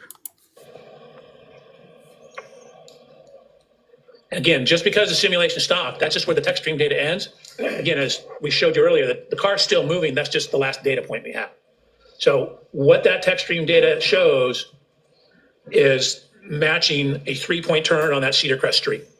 So we have the vehicle motion, the timing data consistent with the interview statements about making a turn, 3-point turn. Can you take us back to the data chart and show the 2 points that you just mentioned, the turning? Where's that reflected in the data? Sure. So you can see You'll have to enlarge that. I'm sorry, Doctor. column N, that's the ship position. So that's looking, we start off going forward right here.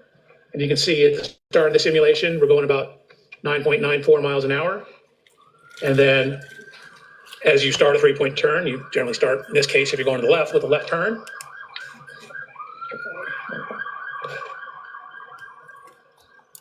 See, Jada, now you got Sam's attention. Now you got Sam's attention. So you can see we have this steering angle here, then the transmission. So again, we have the brake application. So you're coming in, but you're slowing down, and you get down to a speed of approximately 0, shift into reverse, back up, and then start to turn the other direction as you're backing up. So again, you want the rear to go to the right, you turn the steering wheel to the right, right is negative, and then Okay, as you you're start gone. to pull around and pull forward, you turn back to correct to the steering, and so that's what this shows. So again, if you put it all into a simulation program, the speeds, the shifting, the distance, keep in mind we only have He's that gone. 10-second window of data, and the steering angle for that Lexus. I'm not gonna have somebody doing that. He's gone. That's what it indicates. Can you enlarge the photograph on the right with the data points and explain to us the significance of that? I have no problem looking at both sides, but when you start being disrespectful, I'm not gonna have that. None at all. Sure. So again, what we're trying to do is we have the infotainment, we have a text stream. We're now trying to see how that correlates to Mr. O'Keefe's cell phone. I think it was a guy. I had said he. I said Jay. I shouldn't have assumed his gender, but I just assumed. My bad. So we had originally Thank you, very coarse Rebecca. data points, 154 and 155. Google it, Joe. We're not going to tell you what it is in here. If you want to know, you'll have to Google it. I'm not doing that. There's additional data points between here. And So we're neither looking should at any of you. how well does ARC's predicted time compare to those two. So with the cell phone correction, you end up with the text stream data at 12:23:59 to 12:24:07. So that's actually right in between these two data points. Lucid. And so we know 154 was closest, but it's on the right-hand side of the road. 155 is when it's turned around and heading back in the southerly direction. So the cell phone data corroborates the text stream timing data in conjunction with the infotainment system data. Thank you. Please Thank continue. you. Hello, how are you? Okay, so we talked about 1162-1. That's the first trigger on the text stream. So we're going to go to 1162-2. So I've highlighted that in yellow. So we're now talking about the second trigger. So this is on the same ignition cycle. It's on ignition cycle 1162. We have that same continuous running clock, but we've now synced it to real world clocks. So instead of the running clock, we now have some information on the real world clock. So at this time, we know the ignition has been on for 19 minutes and 2 seconds. So at the trigger, 19 minutes and 2 seconds. Again, we have 5 seconds either side of that. So between 18 minutes, 57.6 seconds to 19 minutes, 7.5 seconds. Could you enlarge that, please? Which part? That part where your arrow is. You were speaking about the clock. Could you explain that so the jury can see? Sure. So again, this is continuous from when the time comes on. I just converted it to minutes and seconds here, so you can see how long it's been on. This is the mileage. These are the speeds over here. And this is some information on how far it traveled. Again, we have the plus minus on the steering. That gives us some information on the steering. Really, there's very little steering going on at this point. Slight leftward steer. Dr. Welcher, did you determine how long after the first trigger, that 3-point turn, that this second trigger occurred? Yes, 3-point turn occurred about 8 minutes after. Thank You said the 3-point turn occurred I'm after. sorry, this event, I misspoke. 11.2 occurred about 8 minutes after. After the 3-point turn. Correct. Okay, thank you. Can you walk us through this data? Sure.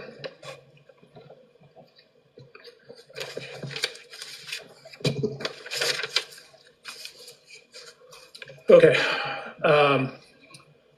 So we have Presley. the accelerometer data here.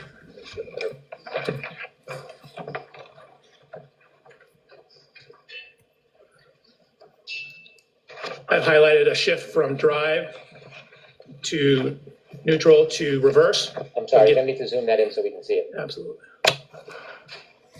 Yeah, that house is We have key. information on the brake switch, brake oil pressure. We have the acceleration data here. And then from that information and using the acceleration data calculating the speed, What do you mean what's new? We're watching a trial. which is backing up. The reason we have slightly different calculations here is we have some evidence that the wheel's slipping on the ground. So we need to use the accelerometer because the wheel speed is simply telling you the speed of the wheel. It's like if you're stationary burning rubber, the speedometer reads a certain speed, but you're not going anywhere. But the accelerometer tells you how much the vehicle's moving. So from all that information, we get information on how far the vehicle's traveled. We've done it in terms of total travel distance. We've done it relative to the start position. I'm going to ask you to start on the columns on the left and take us through the information that you have regarding this second triggering event. So if you can scroll all the way to the left. All the way to the left. So the first column regarding time, could you remind us again what that is? So again, that's the continuous running clock. And the second column in blue. Guys, it set a new flash goal for us. It's the Hanhart 40 of them. That's where I Very take high. that time and convert it to what we more commonly use, minutes and seconds. And now we have a key cycle event, different than the 3-point turn. What's the number? So this is now 1162-2. So again, it's technically in the system the same key cycle. I've called it 1162-2. And the red number next to it to the right. That's the mileage. So it's actually at the same mileage as 1162-1. So we know, obviously, they're within the same mile. You can scroll over a couple of columns. From your data, can you tell during that event how far the Lexus traveled during Yes. that event? Yes. And how do you do that? So we have accelerometer data. We have velocity data or speed data back here. I've corrected for what you see down here is, and I go through this on a later slide, but right here you can see a significant increase in RPMs, but yet the acceleration is dropping. So what that means is if your RPMs are going up and the speed's going up, that means you should be accelerating more. But what happens because the acceleration is dropping, that means what's actually happened is the wheel's slipping. So what I've done is I've used the accelerometer data to calculate the speed once the vehicle is put into reverse. There isn't a motive. That's the thing. There isn't one. And once we know the speed, again, feet per second, we know every data point is half a second. So speed times time tells you how far you moved. Feet per second, feet divided by seconds times seconds gives you feet. That's how far you went. So you get how far you went in each interval. Then you get the total distance traveled. And so this is relative to the start. So 0 is the start. The vehicle goes forward about 34 feet. Then you can see it basically stops in this area here. Then begins to back up. And then His name is Dr. Judson Welcher. He's from Aperture, just like the guy from last week. You know, Shannon, the guy who lied about having the experience and the degree needed to do this career. Yeah, him. ends up backing a total of 53 back from where it originally started. So if you add 53 That's right. to Shannon 34, Bridges. you get 87. And that's what he did. With everything he's showing right now, he changed it based off of what Shannon had discovered. So the total motion, 34 forward, 53 back. The Lexus moved 87 feet total. Dr. Welcher, when you say the Lexus moved 83 feet total, is that according to the data or is that the entirety of the movement of that Lexus? No, that's just from when the data starts to when the data ends. So if you look at when the data starts, you can see that the vehicle is actually going 13.67 miles an hour. When the data stops, the vehicle is still going 23 miles an hour. Both, Melissa. And you can see, I'm sorry. you can still and see that it's still at 74% throttle. So, you know, this is 3/4 of full throttle in reverse. So to start with the distance traveled, if you can go to the top, we see that the speed is 13.67. Is that where the data gets picked up? That's where the first data point is. Again, the trigger is here. This is 5 seconds before the trigger. Are you able to tell how fast or slow the vehicle is traveling before that data How point of 5 fast? seconds before the trigger? No. House And fast. likewise, on the bottom, the speed. At the end of the 10-second data points at 23.61, can you tell whether or not that Thank you, speed Cara. stayed the same, increased, or decreased? I mean, considering you're at 74% throttle, it likely increased. How much, I don't know. And you can see that up here, she's on the brake. Down here, she's not on the brake. And so she's not on the brake and at 74% throttle. How many of you are not used to trusting whoever the state calls? Because so far, all the witnesses and the experts have just given me more reason that she's not guilty. Yeah, exactly. They're not actual experts. It's mind What is blowing. the percentage of throttle that has to be initiated to cause a triggering event? For a shift into rear and a rapid throttle application, it's 30%. If They're you look trying at to the next confuse column over, us. you can go to the top heading for the jury to see the engine RPM data. Could you explain that? Sure, again, that's the engine RPMs. And so, as I mentioned, you have this jump in engine RPMs and a very dramatic jump in the reported speed of the vehicle. But when you look at the acceleration, No, Joe. the acceleration is actually dropping. So again, that's a telltale sign that the tire's spinning because the vehicle's not being accelerated. And so You guys, when a jury is picked, they are asked to find someone guilty beyond a reasonable doubt. That is the state's burden to bear. That's it. And they're not doing it. Everything that they have been showing thus far, in my opinion, just goes to prove that she didn't do this.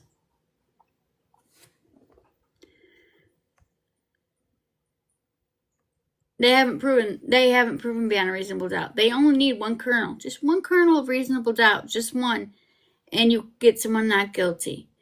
It's the burden that the state carries. They must have a really bad back. I've used the accelerometer data. Again, We're watching if you a just, trial, Barry. so a process called integration, you integrate the accelerometer data, it will give you the velocity.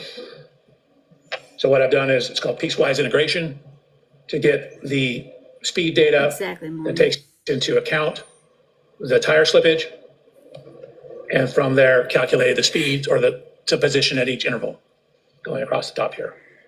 If I could stop you at your column that says JBW speed at each time step. Yep. If you go to the bottom, please. So does your data indicate that the speed is changing at the end of this 10-second event? Objection, Your Honor. Sustained. Is the We're running speed behind changing at Melissa. the end of this event? Yes. How so? Well, again, you can see it's increased about 2.7 miles per hour. And again, we know from what I already stated that that last time step, you're still at 74% throttle and you have zero brake application. Is it possible from the data to tell how far the Lexus went forward before it went in reverse in total as far as feet?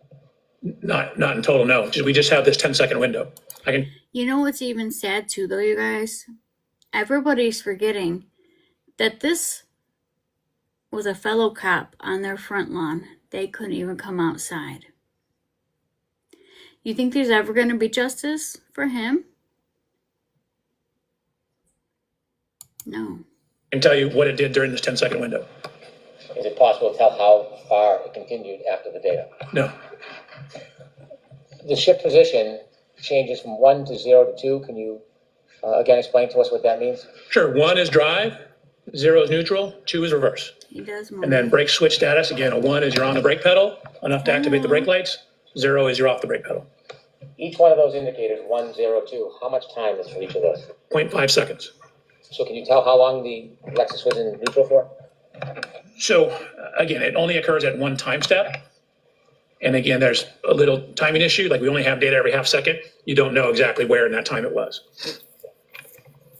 Okay, you can continue, Dr. Welcher. Continue, Dr. Welcher. Next slide or continue on this slide? Unless there's something else you want to point out to the jury on this slide. you can Nope, I'm move to good. the next. It's like they're So- trying to Similarly, overflow our using brain. this information to then try to tie it back to the cell phone data to make sure we have the real-time information. Again, this was written back in January before I got the additional information. So what you can see is, I'll 100% zoom in. money. Again, we're now talking about trigger 1162.2. We know that that's 18 minutes that the vehicle has been on, 18 minutes, 57 seconds, excuse me, 19 minutes, 2 seconds. Dr. Judson Welcher from Aperture. This is the range. Again, the plus or minus 5 seconds. The 19 minutes, 2 seconds is when the trigger occurred. Infotainment system, adding those two together, 12:36, plus the 19, 7.5, indicates the end of 1162-2 is at 12:31:43. Guys, I'm going to step in the other room to grab my sweater. I'm getting cold. That 12:31:43, is it based on the Lexus clock from the infotainment system? It is. It would need to be corrected to the O'Keefe cell phone data. And when you reconcile that variance of 21.29 seconds, what is the time? You end up with 12:32:04. So if you simply take this and add 21 seconds to it and add 29 seconds to it, so you get between 12:32:04 and 12:32:12. When you reconcile the two clocks and you have that range of 12:32:04 to 12:32:14, 12:32:12. I'm sorry, 12:32:12, does that simply accommodate the window of data, but not before and after? Correct. So, again, even on John's O'Keefe cell phone, even within his cell phone, there's somewhere between 21 to 29 seconds difference on his cell phone. So even that one piece of instrumentation has some variance to it. So we know it's between 21 to 29 seconds at this approximate time. So this is taking into account that variance. So the only time window that you have is based on the data, and that's reflected in the 12:32:04 to 12:32:12? Sustained. Is there any other window you can accommodate with the data you have other than that 10-second window? Yes. What's that? So I was given information about a final lock event on the phone.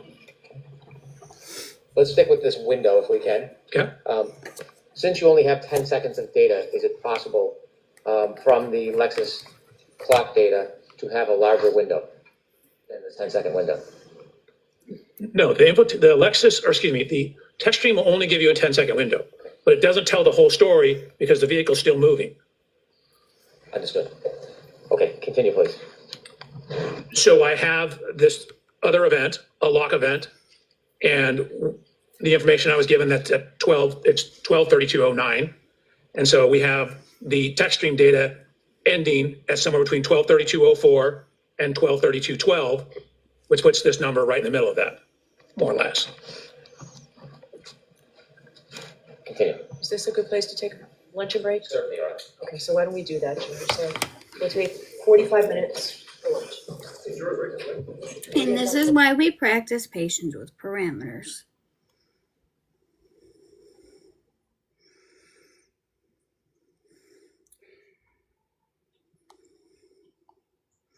Except this only gives us a few more minutes of wiggle room, guys.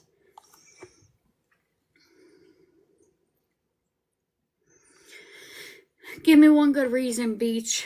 One good reason. Just one. One piece of evidence.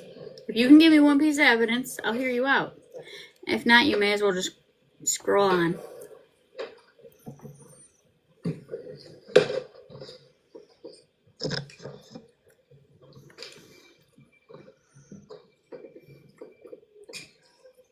This court is in session, please be seated. I didn't think so. All right, Mr. Brennan. Thank you, Your Honor.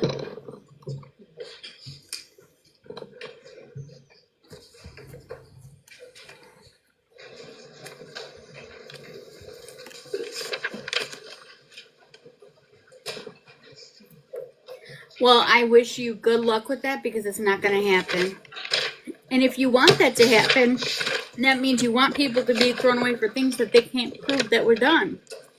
Dr. could Welch, happen when we to left you. off, you had given us Think about that. your opinion on this slide. Could we proceed to slide 35, please? Slide 35. I believe the next slide is 35. Okay. Now, when we look at this slide, I'm going to ask you to zoom in, and if we can start from left to right, and we can identify each category as you discuss it and explain to us the importance of the columns. So we already touched on this from left to right. The first column is the continuous running clock. Second column is where I converted it to minutes and seconds. You can see we're on trigger 11:62:2. This is the second trigger. The particular boxes that are highlighted are where there's change. For example, in the upper right, when you're transitioning from drive to neutral to reverse. And then I already discussed this a little bit, but where the wheel's slipping, you can see you have high acceleration pedal application increase in the RPMs. But when you look at the effects on the vehicle, you can see that Mods, it's gonna be a day for trolls. I hope you guys are ready. it's accelerating less. So that's indicative of slippage of the wheels. And then I simply show at the bottom the math I use to derive all that. So again, we touched on most of this. It's the same slide you saw before, just to show how corrected for the speed. If you could zoom in for a second, I want to ask you a question about Did she say something the rude? RPM column. RPM column, go ahead. If you could zoom Trying to in. eat my lemons. You see in the last line, the last piece of data captured, the RPMs changed from 3,200 to 3,300. Correct. And the accelerator is fair to say, is that depressed? What's the way you Have a characterize good that? day. Thanks for Sustained. coming How would in. you characterize 74? What does that mean? I mean, it's 3/4 of full throttle. It's 74% of full throttle. If above it's 74.5, it drops to 73.5 and then back to 74, why is the RPM higher than above? So there's, I agree, Brian. again, this data is referred to as being asynchronous. You're recording it at particular times, but the computer's scanning the network for the data. So it's not all on exactly the same time step. Not only that, but there's frequently, I'm sorry. Sorry. There frequently is a delay from when you step on the accelerator pedal to when that translates to increased RPM at the engine. It takes a little time to build it up or take it down. Okay, thank you. You're welcome. So similar to what we did on the first one, basically what we did is we took all the text stream data that we had, which includes the shifting, the forward, the reverse, and the steering. Again, there was a tiny bit of leftward steer, and put that into a simulation program where we're simulating what the Lexus will do. So we take into account the mechanical characteristics, the steering response of the Lexus. So this is to show what it represents on the left-hand side. So each one of these little hash marks, a different color, represents 10 feet. The red lines show the extent of motion. Remember what I said, initially pulled forward, then backed up past its initial spot, and then went backwards further distance. So what this shows is where we simulated this in a program called HVE. So that's the vehicle, the Lexus pulling forward. And then it accelerated in reverse past its initial starting position and came to rest right there. Doctor, when you say it came to rest there, do you I'm have sorry. data that the defendant's Lexus stopped there? No, you're not No, black. it did not come to rest. That I misspoke. That's where the text stream data ends. As you can see here, it's still going.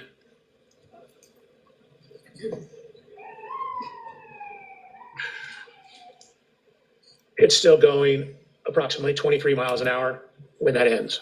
You'll have to zoom in on that so the jury can see what you're referring to. Please. So again, as I mentioned, the text stream is taking a window of data. It doesn't take anything outside the window.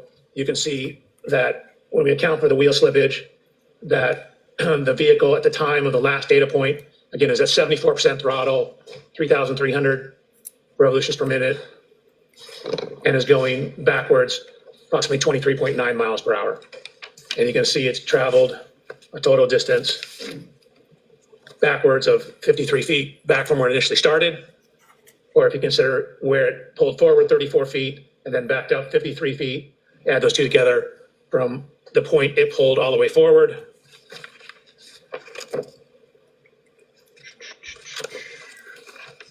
So this is 10, 20, 35 forward. And then it'll go 10, 20, 30, 40, 53 back for a total of 87 feet. So from the maximum point I pulled forward to where it backed up, again, that was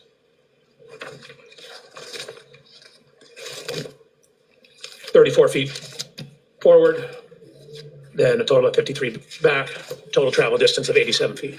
So went all the way forward where it stopped, it then backed up 87 feet. And when the text stream data stopped, it's still moving. It's still moving about 23 miles an hour, and you're still at 74% throttle and 3,300 revolutions per minute on the tachometer, RPM gauge. We could turn the light on for a moment. Dr. Welcher, in your analysis of the data and the information you acquired and the evidence that you relied upon, did you come to some conclusions and opinions regarding the defendant's Lexus that evening? I did. As part of that opinion, you mentioned that you I considered can't either. mileage to map distances as one way of mapping the location of the vehicle. Do you remember that? I do. If you could provide us with slide.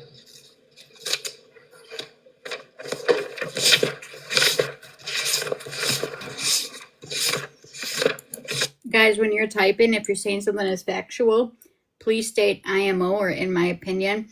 I don't need people saying Michelle's doing misinformation. I appreciate it.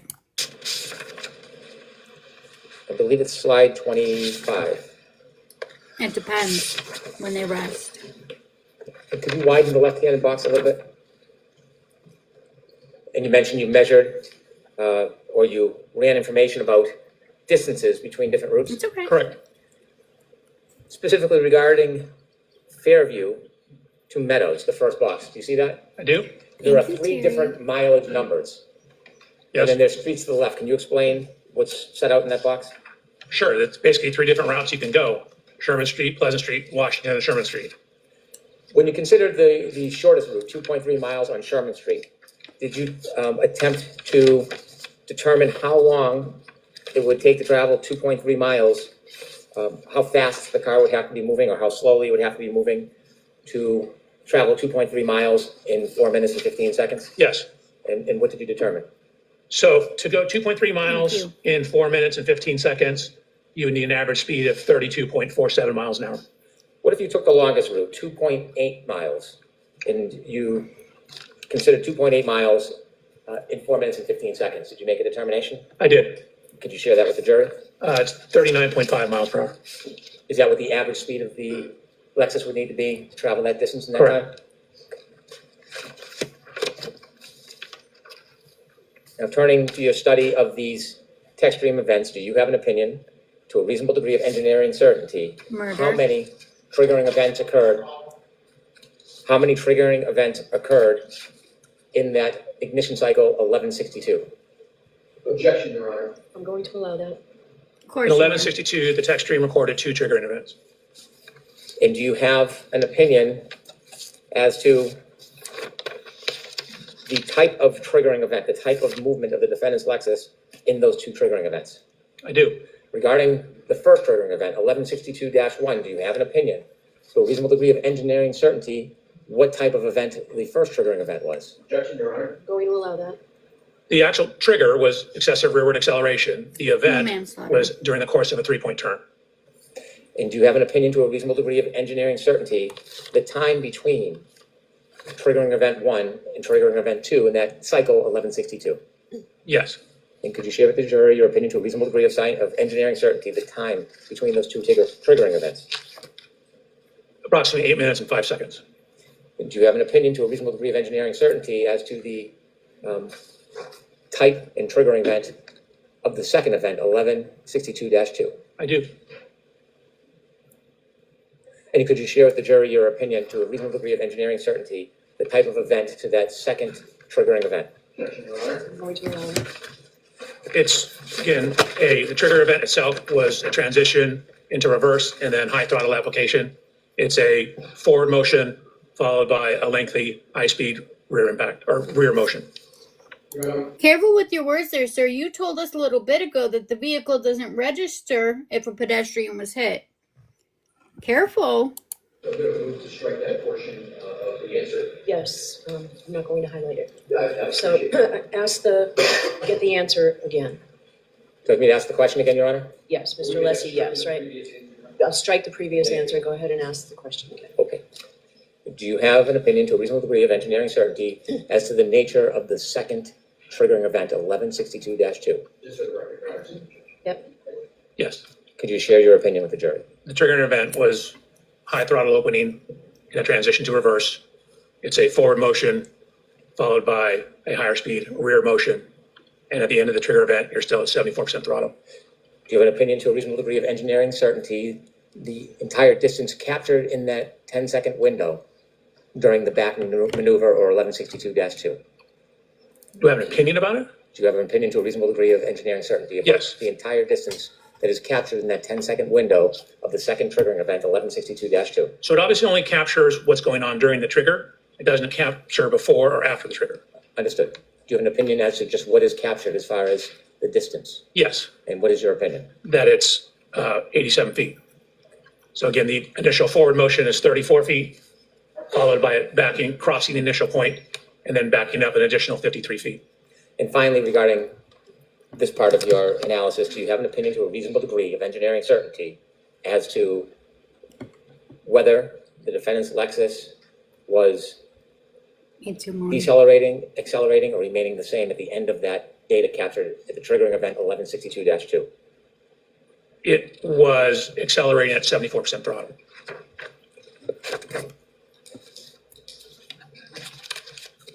In addition to your analysis of the tech stream data, one final question. Do you have an opinion to a reasonable degree of engineering certainty the relative time this backing maneuver occurred with the defendant's Lexus that you just spoke about? Yes, And could you share with the jury your opinion to a reasonable degree of engineering certainty? sure. It matches the window of the cell phone data for Mr. O'Keefe that puts it in front of 34 Fairview. So the backing event occurred somewhere between 12:32:04 and 12:32:12. That's because she So dropped now the we'll ball. turn to a different part of your study of this case. Okay. At some point, did you try to determine whether there was an intervening event Thank you for the that could have follows. caused damage Thank to you, the defendant's Jerry. right rear taillight separate from a collision at Fairview? I did. Objection, Your Honor. So the form of the question, Mr. Brennan. Okay. At some point, when you looked at the data and analyzed this case, did you consider including or excluding evidence, or did you analyze evidence to reach a conclusion, including or excluding whether there was an intervening event that caused damage to the defendant's Lexus right rear taillight? Yes, I did. When you started your analysis, what information or claim or evidence did you become aware of that you want to analyze to include or exclude as the cause of that damage? Sure. So my approach to this case is three prongs. I'm looking at the downloads, the technical information.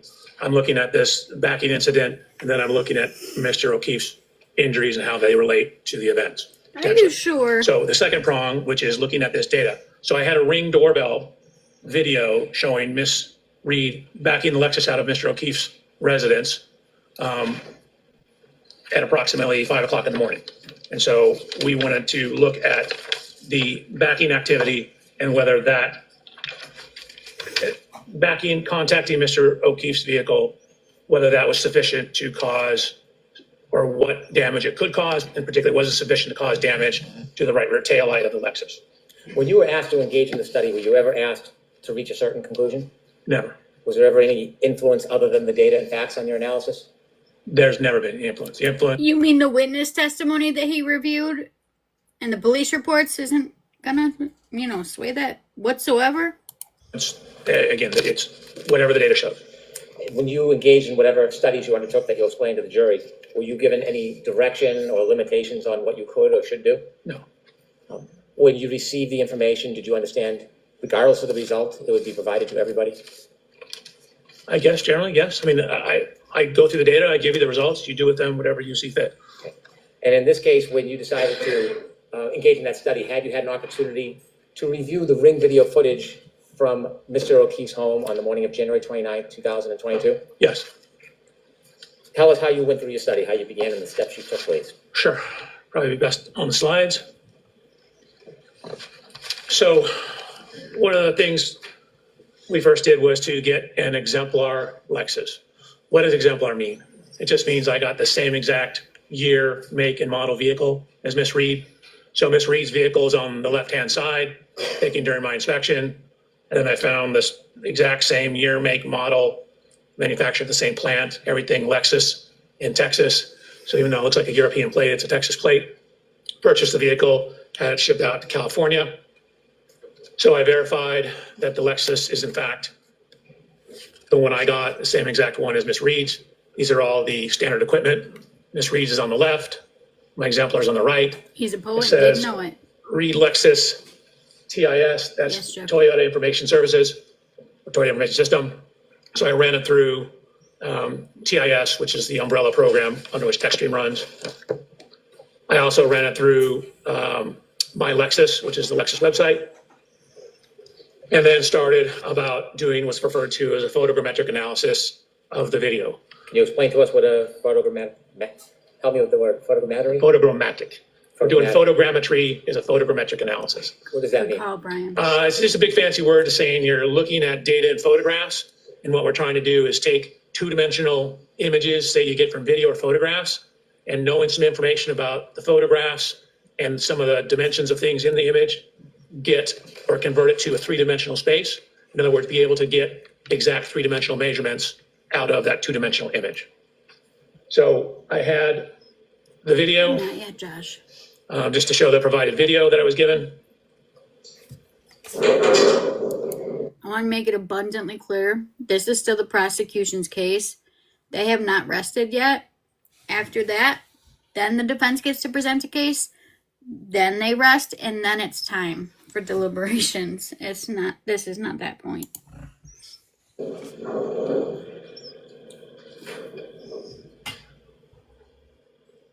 So Mr. O'Keefe's vehicle.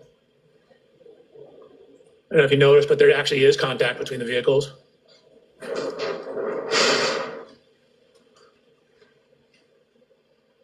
So one of the first things we wanted to do is determine the frame rate, which is how many video frames are played per second. Your normal kind of video camera has about 30 frames per second. Your standard movie is 25 frames a second. You know, a modern IMAX is like 60 frames a second. The frame rate of the camera, how many images it shows per second, because video and films are just single images played really fast, so it looks like motion. And so determining the time between each. Yes, he said it, that she did hit John's car. Finally, someone said it, but he just wants to follow this up with more. I feel like banging my head against my desk. Each frame tells you how much time occurred. So if we know the time between each frame, and then we can figure out how far the vehicle moved, distance divided by time is speed. So we put it through a couple different programs. This is called AMP5. We got 19 frames a second. This is a specific forensic program called Axon Investigate, 19.8 frames a second. This is a publicly available program called FFMS. Same thing, 19.8 frames a second. Another program, Media Info, 19.8 frames a second. Anyways, 5 different sources, we're getting 19.8 frames a second. So then what we've done is add information now. So now that we know how many seconds each frame represents, we now put a clock back in to tie that into time. So it's the same exact video, except we have a frame counter now, and we have a time.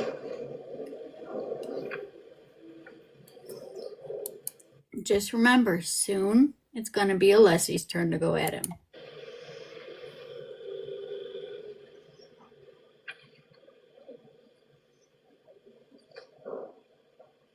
So we have some information now on the time between each frame. So here's frame 0.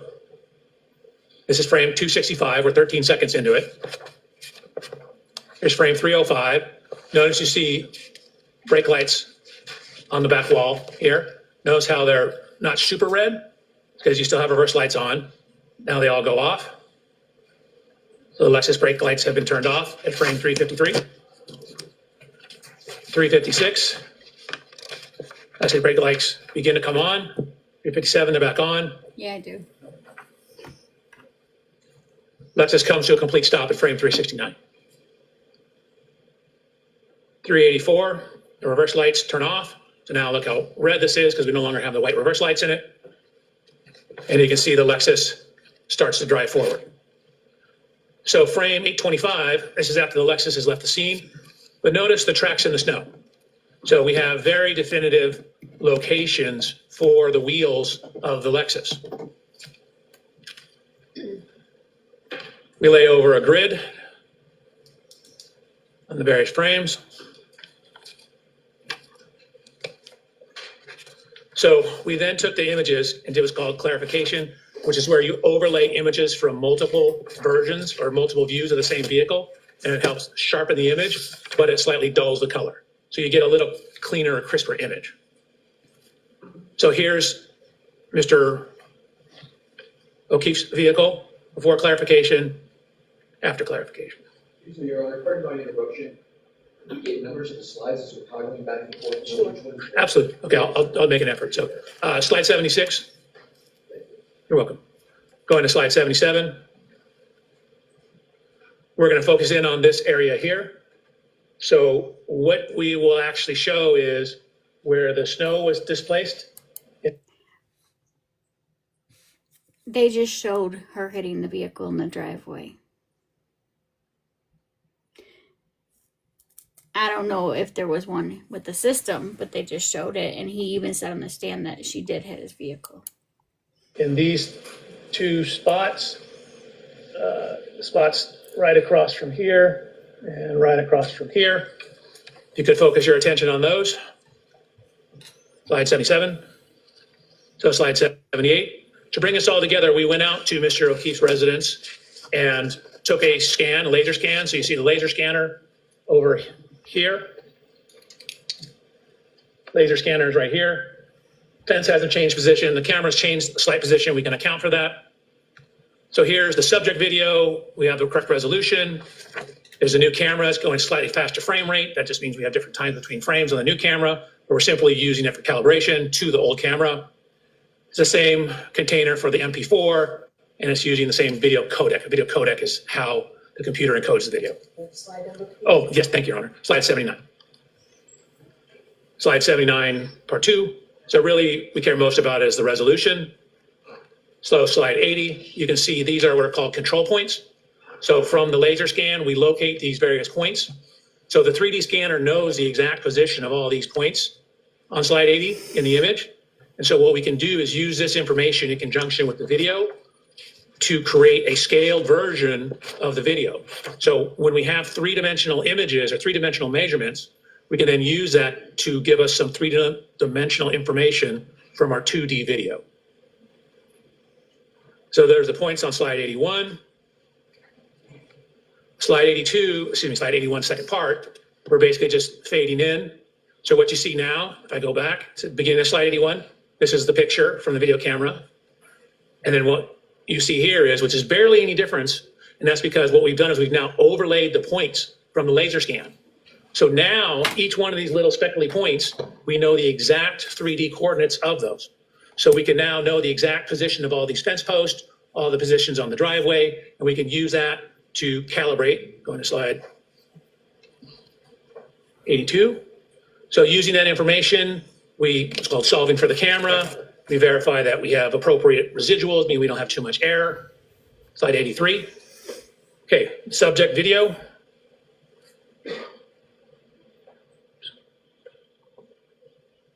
And this is the subject video with the control points overlaid on it. That's a subject video where we're phasing in the laser scans of the scene, 84.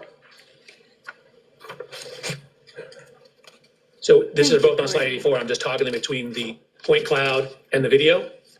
And what I'm trying to illustrate is how well we were able to overlay the point cloud onto the video data. So for example, if you say watch one of these fence post points up here while I toggle between the video. There's a laser scan, there's the video. So we've done a good job. Again, the residuals show that we've done an adequate job of matching the data. Slide 85. So what I'm doing here is toggling between, this is the video of the car. Remember I told you I went out and I inspected Mr. O'Keefe's vehicle and did a laser scan of it? So we're now taking that laser scan of the video, or excuse me, of the vehicle, and overlaying it onto the car in the video. So this is the video image. That's a laser scan laid on top of it. So we know all the dimensions in the laser scan. We know all the dimensions in the scene of this. She is accused of running over her boyfriend. We have the tire tracks. We can create and take data points along the tire tracks. Create a map of those. So green is the right rear. Again, the vehicle's backing out, coming, slide 87, coming out this direction, backing here, stopping, pulling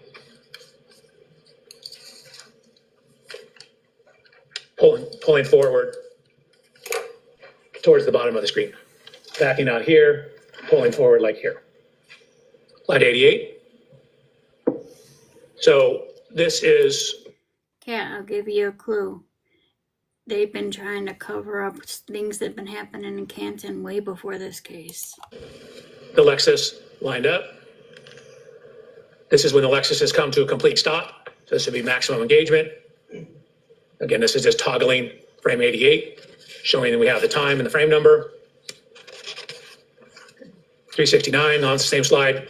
We've now overlaid the Lexus laser scans on top of the image of the Lexus.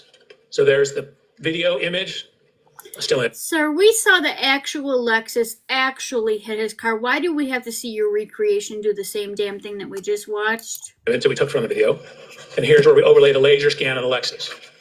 So we've overlaid the laser scan of the Lexus onto the Lexus. We've overlaid the laser scan of the Chevrolet onto the Chevrolet. And we've overlaid the laser scan of the scene onto the scene. So now what that allows us to do, we now know the position of everything in there. And we've also tracked the position of the tire tracks. So that's what it looks like if you overlay the computer model of Ms. Reed's vehicle onto the tire tracks.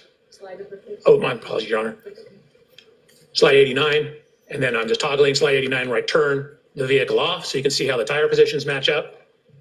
Another toggle of slide 89, the tire positions line up with where the end of the snow. Sir, this isn't even a question. We already said we saw it hit. You said you saw it hit. Why are you doing all the extra? This makes no sense to me. Was from all that information, again, we lined it up in the video, we lined it up in the scene, we have the two vehicles, we can get the exact position of the vehicles when that Lexus stopped. So when that Lexus stopped, that's going to be the maximum engagement. So from that information, we can get the angle of the vehicle, we can get the degree of overlap, the impact configuration, Right. and it's hard to see because of the angles and because these vehicles are not at right angles to each other, the exact contact. Now, I mentioned, and we're on slide 94 now, that contact on the rear of the Chevy Traverse. So you can see we actually, I mean, you can't see.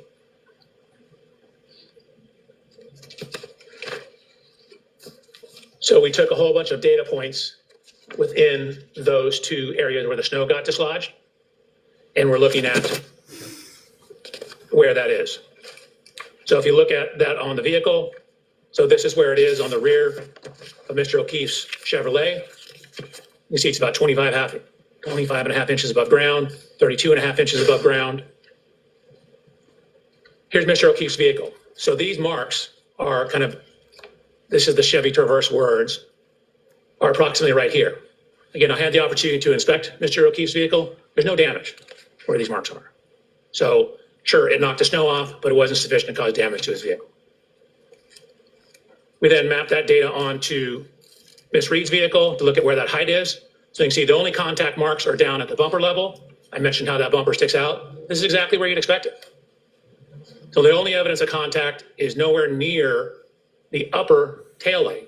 I emphasize the word upper taillight because it is right in line with the lower taillight, but yet the lower taillight also was not broken. So again, 25 and a half, that's 24 right here, 25 and a half. That's 24 right here, 25, 25 and a half. That's right where that scuff mark was. It's also right at, again, the level at the top of that light. This light is not broken. I've looked at the front of it, I've looked at the back of it, I've looked all around it. It's not broken, and it sticks out further than the light above it. So using those positions, matching the overlay of the vehicles, we can get the speeds from that. We know where the Lexus is. We know how much time it is between each frame. So we know how far it moved. And so what we know is that when it first came to a stop, right before that, it was going about 0.7 miles per hour. So realistically, somewhere between a half to 1 mile an hour, just to account for some variations, but definitely going 1 mile an hour or less at impact. Slide over, please. Oh, thank you, Your Honor. Slide 99. That's the dimensions. Slide 102. Similar to what I said, no damage to that light, no damage to Mr. O'Keefe's Traverse. But sir, what you're explaining to me, all I hear is the part of the vehicle that made contact with John's car should have also been the part of the vehicle that made contact with John's body because it sticks out further and there's no damage there. So how are you helping the state in this point? In that area. And then if I could, I would like to go back because I realized I skipped over something.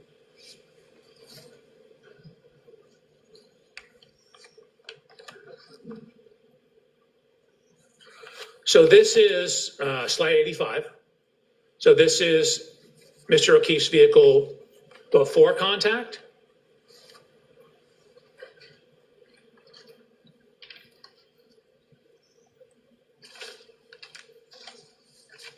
Huh.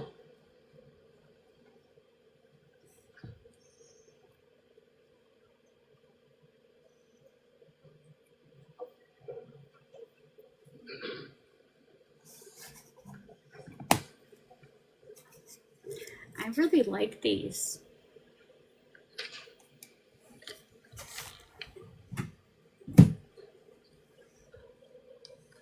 Yep, he just said, huh. I was waiting to see if you guys heard it. Exactly, Brian. But they didn't use it all. Then again, they had to get a leaf blower. Spread soda cups in a Stop and Shop bag. I don't know if they even have that in their department. He is stumped, it seems like. I don't know what I missed. Hi, Ruth. Thank you. He just said, I don't know what I messed up.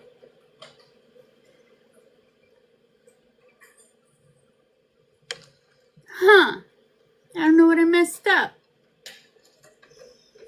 What the hell are we listening to? Oh my God. The slide shows that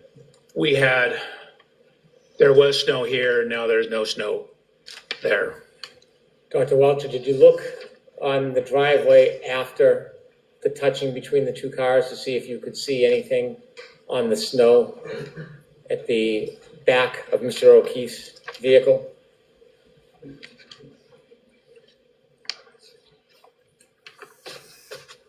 Thank you. So referring to this slide, this is after the Lexus has pulled away. Looking in the snow, I see nothing in the snow. Were you looking for anything in particular? Of course I was. I was looking for taillight fragments. In any of the videos that you have that show Mr. O'Keefe's vehicle after the defendant's Lexus touches it, do you ever see any remnants or shards or fragments of taillight on the ground? I do not. When you did your analysis and study, trying to include or exclude this touching as the source of damage to... Essentially, everything he said it doesn't make any sense to me. So what he said, he's going through the stuff and he's like, huh. And what was it? He said something like, I don't know where that went or something. Yeah, it was only cracked. And I don't know if you guys saw the video I did yesterday. The officer for where her vehicle was when they went to go tow it, he was there. And he testified during the first trial. He said that when he saw that vehicle, it was just cracked. Just a slight crack, that was all. the defendant's Lexus rear right taillight. I don't know where you messed up here. Okay, thank Did you you. consider speed as part of that analysis? I did. Did I you? considered speed, and then again, knowing we have the positions of the vehicle, we looked at the degree of overlap, and there's only about 2 to 3 millimeters of overlap between the vehicles, which is insufficient to cause the tail light that's recessed in from the edge on the right rear of the Lexus to contact the rear of the Chevrolet. Considering all the data analysis that you did you come to a conclusion to a reasonable degree of engineering certainty whether the right rear taillight of Ms. Reed's Lexus was broken or damaged during the contact with Mr. O'Keefe's car at around 5:07 a.m. on January 29, 2022? That impact did not break or crack that taillight. Is that your opinion? That's my, How can you say it didn't crack it, sir? Opinion. Is that to a reasonable degree of engineering certainty? That's to a high degree of engineering certainty. Hi, Redbird. How are you? Good to see You you. mentioned there were 3 areas of study, and we've been through 2. Correct. Could you tell us what you He's focused got on more. your 3rd area of study regarding this case? So the third area of study, I'm now focusing in on the injuries, the at-scene physical evidence, taillight fragments, broken glass, things of that nature. Okay. I'm doing And good, when thank you you. conducted your I love you studies too. and reached conclusions, did you, in your PowerPoint, provide slides to help explain your process and inevitably your conclusions? Yes, sir. If you can take us through the 3rd section of your efforts regarding this case, specifically your efforts to identify the different pieces of evidence and your conclusions about a collision in this case, Absolutely. Slide 104. please. So How the hell is this guy going to explain the injuries? He's not a medical doctor. Make that make sense. this is a, Is this 105, Dr. Welcher? I'm sorry, 105. Yes, sorry. Slide 105. This is a picture of Mr. O'Keefe's right arm, forearm, hand, and wrist. In anatomy, your arm is defined from your shoulder to your elbow, and then from your elbow to your wrist is your forearm, and then this is your hand. So technically, when you say arm, it really means from your elbow to your shoulder. Most people call this whole thing arm. It's actually the upper extremity. Arm is from shoulder to elbow, elbow to wrist is forearm and hand. So you can see I wrote arm and forearm. So arm, elbow to shoulder, elbow to wrist is forearm. So looking at the injuries to Mr. O'Keefe's arm, forearm, as well as his hand. So this is me. I'm actually 6 feet, half an inch tall. What you see in the upper right is the coroner's examination report for Mr. O'Keefe. He's 73 inches tall. That's 6 feet, 1 inch tall. At this time, I was 220 pounds. Mr. O'Keefe, at the time of this incident, was 216 pounds.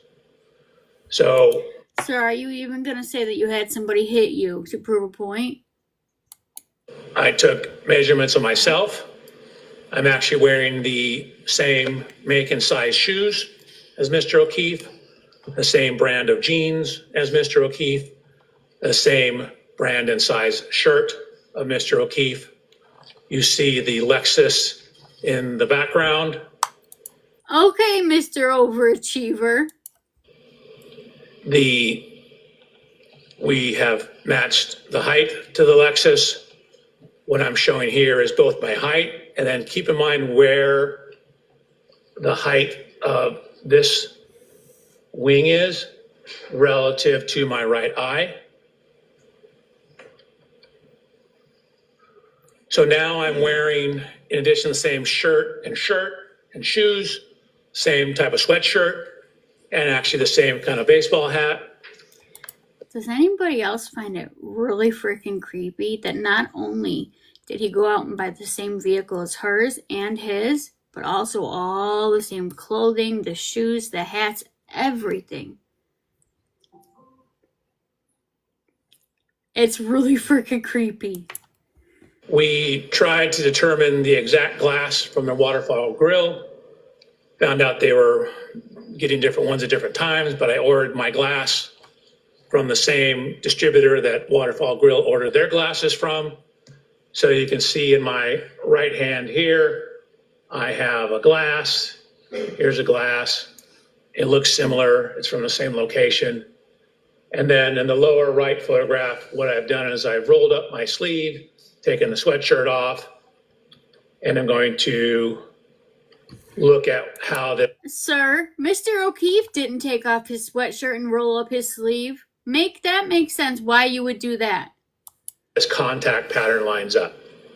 So the first set of slides, I'm simply standing next to the Lexus. We know we have a broken taillight. We know how scratches on Mr. O'Keefe's arm. I'm seeing how those may or may not relate to the height and position of the taillight. Dr. Welcher, if you could back up one slide, I have a question for you. In the middle photograph, at the top of the Lexus, there's like a rim. What do you call that? I call it a wind wing. I mean, it could be a wing. Okay, thank you. I'm glad we're all hearing the same thing because all I'm hearing is reasonable doubt, reasonable doubt, reasonable doubt.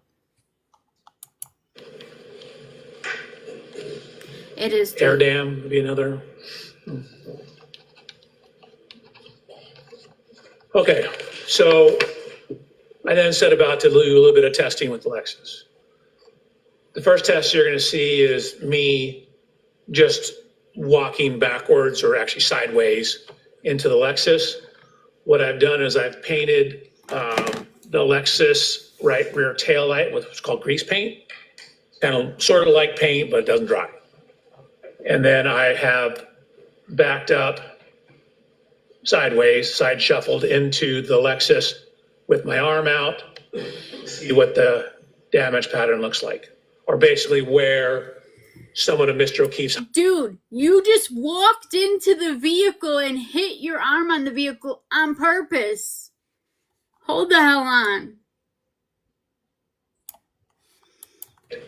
To the height and position of the taillight. Dr. Welcher, if you could back up one slide, I have a question for you. In the middle photograph, at the top of the Lexus, there's I can't like a make this rim. shit What do up. you call that? I call it a wind wing. I mean, it could be a wing. Okay, thank you. Watch this, you guys. Air dam would be another. I Okay, cannot wait for cross. So I then set about to do a little bit of testing with the Lexus. The first test you're going to see is me Watch this. just walking backwards or actually sideways into the Lexus. What I've done is I've painted the Lexus right rear tail light with what's called grease paint. Kind of sort of like paint, but it doesn't dry. And then I have backed up sideways, side shuffled into the Lexus with my arm out, see what the damage pattern looks like. Or basically where someone of Mr. O'Keefe's height's arm would contact the rear tail light. So then what you see is I've shown the photographs again. I show the paint transfer onto my I cannot wait for Alessi's turn. arm. The yellow grease paint on my Get your hand cashews ready. was to show where my hand would hit the tail light.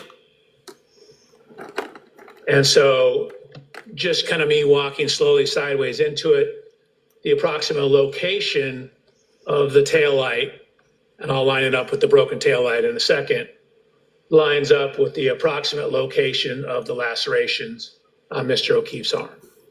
Dr. Welcher, let me ask you a question. When you're engaging in these demonstrations, are you attempting to try to show exactly how Mr. O'Keefe was struck? No. Thank you, So Alfie. we don't know exactly how he was struck. And pedestrian impacts are extremely sensitive to exact angles. And so where exactly your foot is, whether your foot's off the ground, can have an effect on where you end up after that. We just don't have enough information in this case to determine all that information. We know the taillight was broken. We know the glass was broken. We know we have damage to the rear of the Lexus. We know we have lacerations in Mr. O'Keefe's arm. So I'm trying to see if there's any correlation Sir, are you just gonna gloss over all the other injuries? in between all those. Well, can body posture on a clip or a side swipe collision change the trajectory or the injury? Of course. Can the way somebody moves or reacts before impact change it? Objection, Your Honor. Sustained. What are other things that can change the trajectory of the person and the injuries? So for example, if you get hit and knocked off balance or clipped and knocked off balance, you can take additional steps. That'll affect how far your body travels. If you have one foot on the ground versus the other foot on the ground, affects how the body rotates. If your arm is at 90 degrees or 85 degrees, will affect the kinematics. We attempted to model different possibilities, and we're getting results that were all over the map. Small changes in the pedestrian position give you huge change in the output. And so from the tech stream data, we don't know exactly when in the tech stream data he was hit. So we don't even know the exact impact speed. In most pedestrian reconstructions, you typically have a point where the impact occurred, like where the person was, like in the crosswalk, for example, V2D. and they get hit and their tire leaves a rubber scruff. That's called the area of impact or point of impact. You then can look at how far they were thrown and using some laws of physics, calculate how fast the car had to be going. Well, we don't have that in this case. We don't know exactly where Mr. O'Keefe was on the roadway when this happened. Sorry, I'm about to go to the next slide.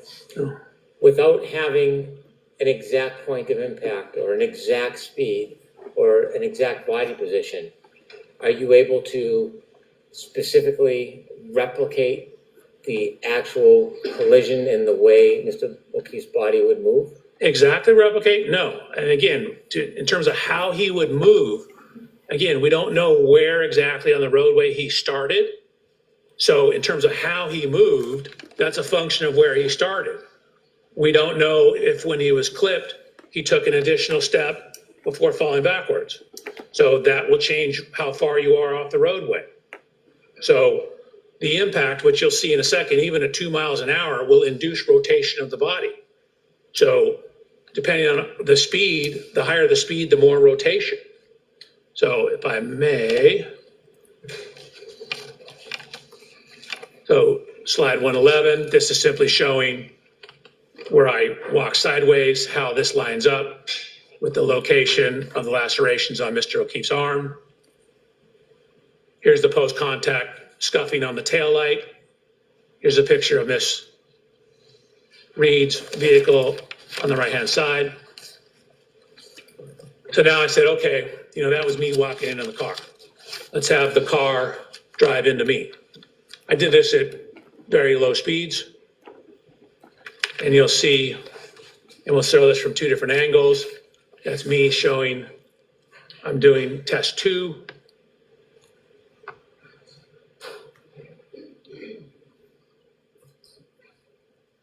This is from a camera that we have pointing down at it. This is the speed. You'll see it's only about a 2 mile an hour impact.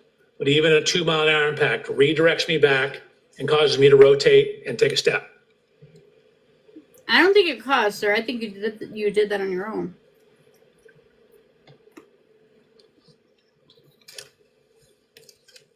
It's Cora now.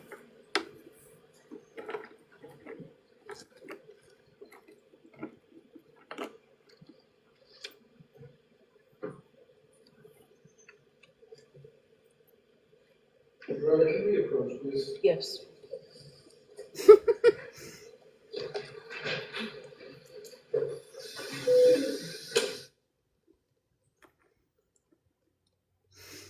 No, I don't think the jury is.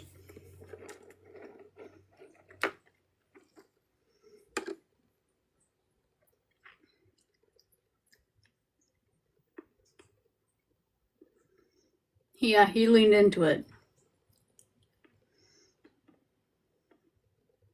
Are you sorry, Brandy? Be glad, because this was just a bunch of wasted time.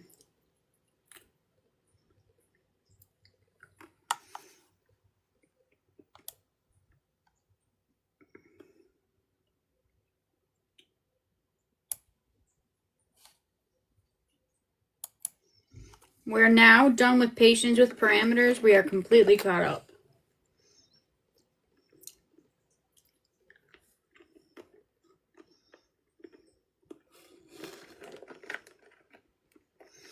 What we do understand from the witnesses is they've been caught lying. I believe this is the 5th.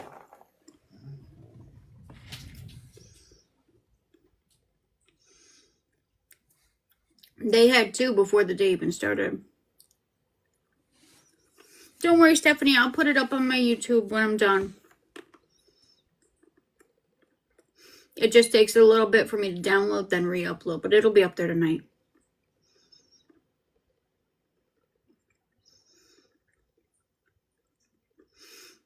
Let's be honest, we're all waiting for Cross.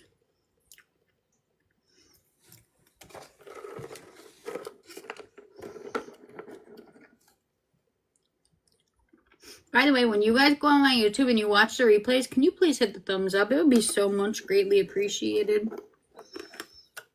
No, they've already had lunch. We are completely caught up now. No.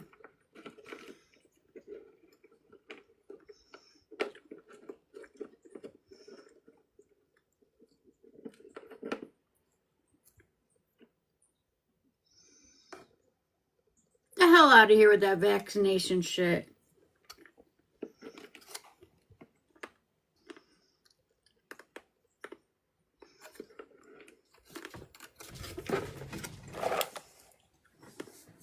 Read a room. Read a room. This case is estimated to be 8 weeks.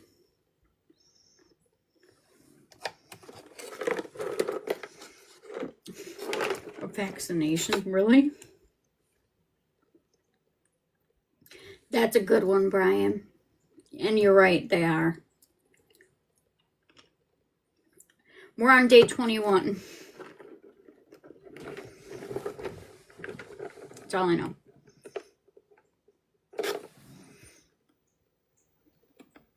I don't think he did. Hold on. What you see in the upper right is the coroner's example grease paint. Kind of sort of like paint, but it doesn't dry. And then I have backed up sideways, side shuffled into the Lexus with my arm out, see what the damage pattern looks like. Or basically where into the Lexus with my arm out, see what the damage pattern looks like. Or basically where someone of Mr. O'Keefe's height's arm would contact the rear tail light. Now let me show you the second time.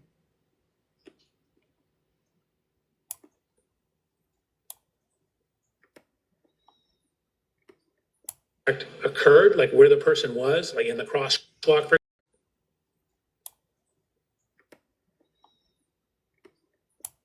Occurred, like where the person was, like in the crosswalk, for example, and they get hit and their tire leaves a rubber scruff. That's called the area of impact or point of impact. You then can look at how far they were thrown and using some laws of physics, calculate how fast the car had to be going. Well, we don't have that in this case. We don't know exactly where Mr. O'Keefe. If that's the only insult you have at me, I feel really bad for you. You should hang around more. You'll get more. You'll get more. Try better next. Was on the roadway when this happened. Sorry, I'm about to go to the next slide.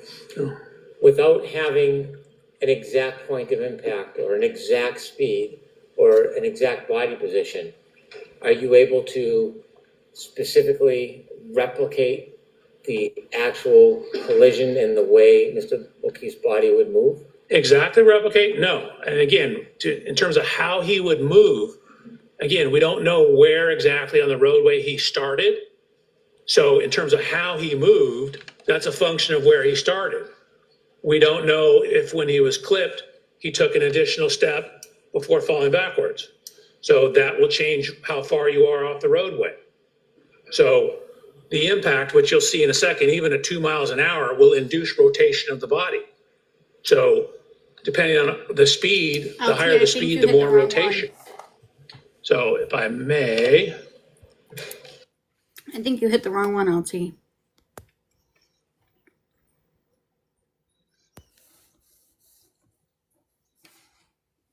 Oops, if anyone just got an invite, ignore that.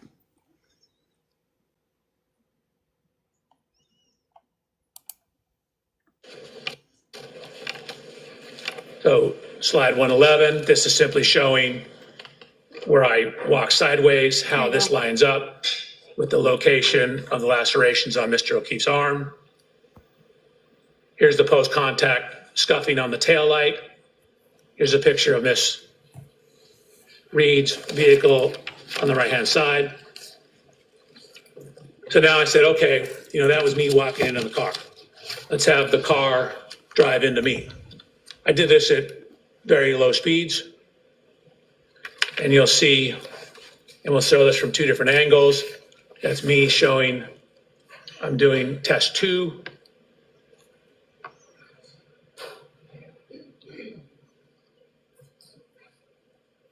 This is from a camera that we have pointing down at it. This is the speed. You'll see it's only about a 2-mile-an-hour impact.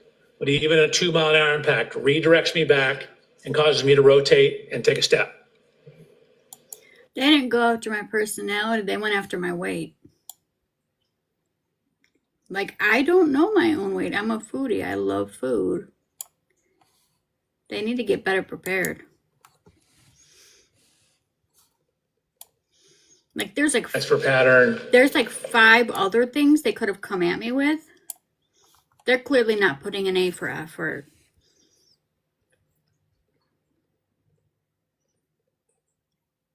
They don't even get a D on that one.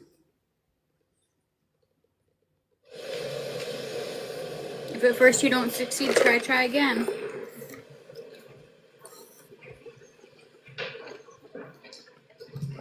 Chubba Wubba's hungry again, they say. Because I'm eating And nuts what and lemons. slide is this? I think I just can't see it. What slide is this? 114. Thank you. You're welcome.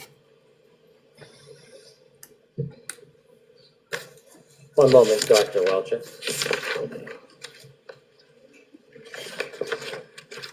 When you were showing us this video, you walked to the side of the passenger Don't side worry of the about it, car, you're fine. didn't you? I did. And why did you do that? I was discussing with them what to do, You were discussing with who what to do. the driver. In no way were you trying to I'm not worried about you imitate guys. or give a demonstration of what you believed Mr. O'Keefe's movements to be. Oh, no. This speed's just 2 miles an hour. I was having a discussion with the driver about what we needed to do to conduct the test. So when you walked up to the passenger side, it wasn't to replicate a study or a movement or give an opinion? No, that walking simply- had nothing to do with this case except for me instructing the driver what to do. Thank you for that clarification. Sorry about that. No apology necessary. Could you go back to the beginning when you were explaining this so we can go through it? You want some? So this is I the have enough for dynamic everybody. test 2.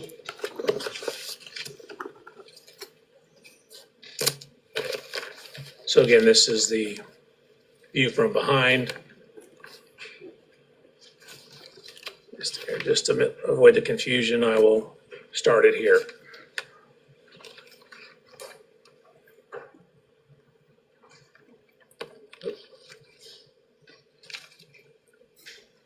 What speed is the car traveling? Cashews are addicting. You can see it.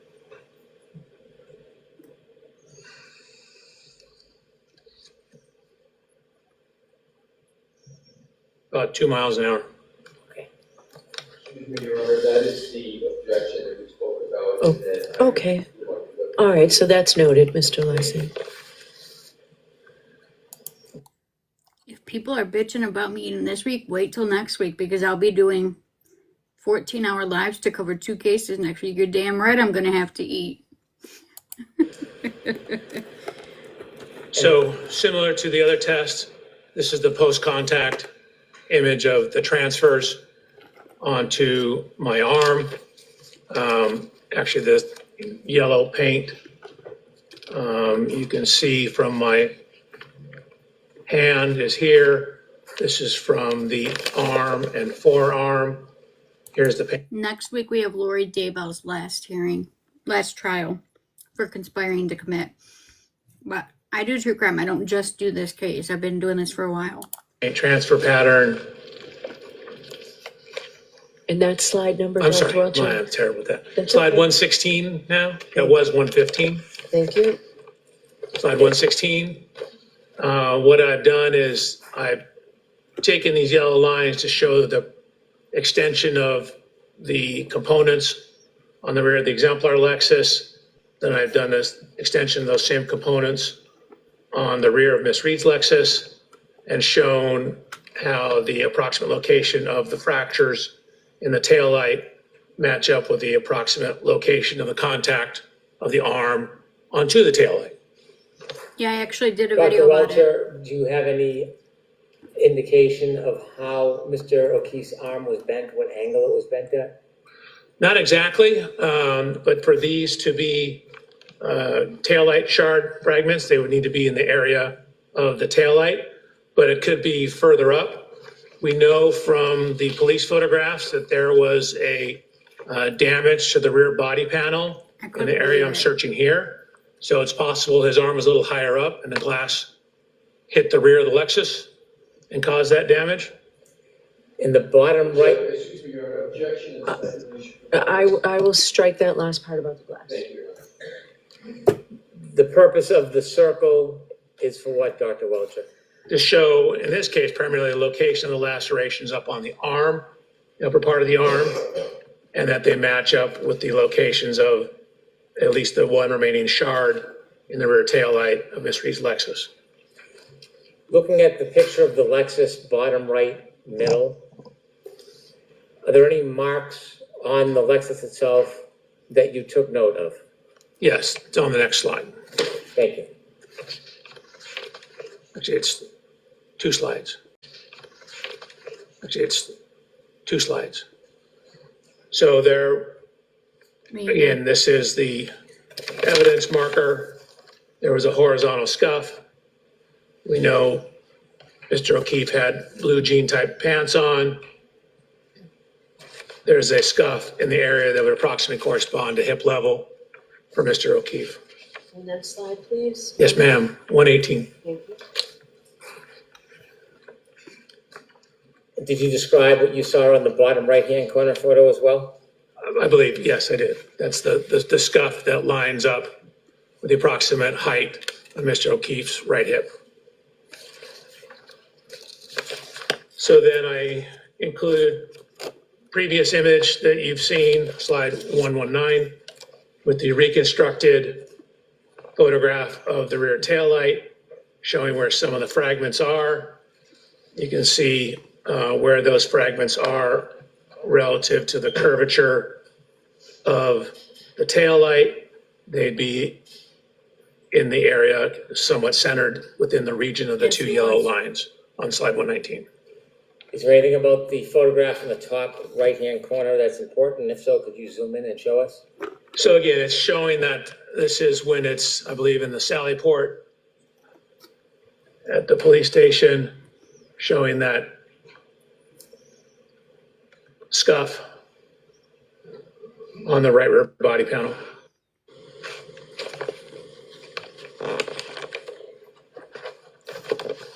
Did you see any similar scuffs in the middle back of the car? Objection, Your Honor. Sustained. Did you see anything notable as far as damage to the middle back of this Lexus?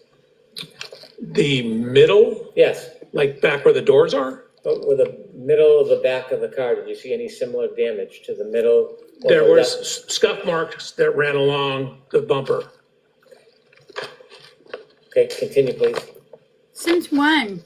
So this is just showing his jacket he was wearing, that the puncture marks coincide to the marks on his arm. This is from the autopsy report. A couple things it notes: a 0.5 centimeter abrasion on his right lateral knee. He's got a laceration on his right eyelid. That corresponds to the height of that rear wind wing on the back of the Lexus. Your Honor, I'm going to object. Sustained. Thank you. How tall was Mr. O'Keefe? 73 inches tall, 6'1". And how high was that wing from the ground on the back of the Lexus? It was about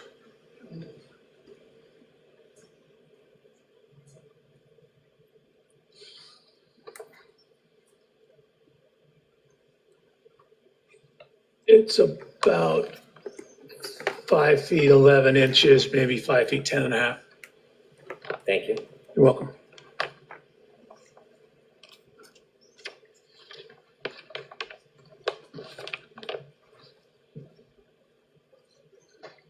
I know. I know. Did you notice anything about Mr. O'Keefe's right knee? I noticed there was a half-centimeter abrasion on the right lateral knee. Did you note how high from his foot that bruise was on his knee? We don't know the exact length of his knee. The abrasion appears to be right here at knee level. If you go back and look at where my knee is, that would be at the approximate level of the bumper. And could you focus in on the bumper to show it relative to the height of your knee? Sure. Oops.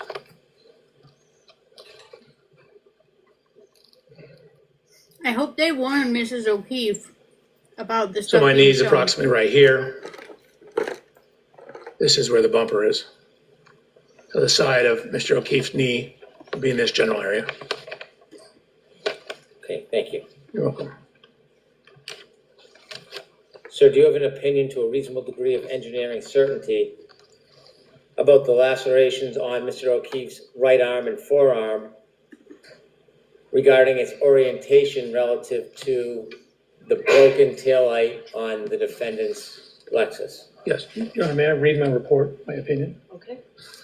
The location and orientation of the laceration on John O'Keefe's right forearm and arm are consistent with the geometry and orientation of the right taillight of the Reed 2021 Lexus LX 570. After considering these three different subjects that we discussed, the tech stream data, analyzing the touching between the defendant's Lexus and Mr. O'Keefe's car, Hi. and then your demonstrations regarding the injury to Mr. O'Keefe's right arm, did you consider further evidence in reaching any conclusions as an accident reconstructionist and a biomechanical engineer? Yes, I did. Could you turn us to slide 124, please?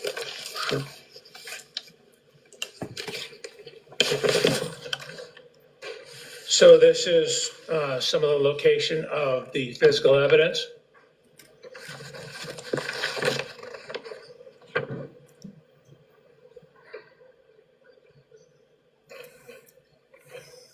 Red plug. If anyone was planning on taking a bathroom break before it comes to defense's case, now might be a time, and I'm going to take my own advice. Plastic, Perfect. clear plastic. There, his point of rest was indicated to be 7 feet off the roadway. There was a sneaker that was found near the curb.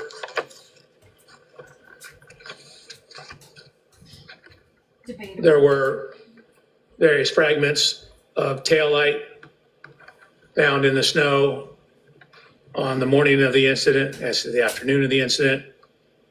Could you zoom in on those photos so that we can see the dates? The date? Yes. Oh, sure. So January 29th at 5:46 p.m. This one's at 5:52.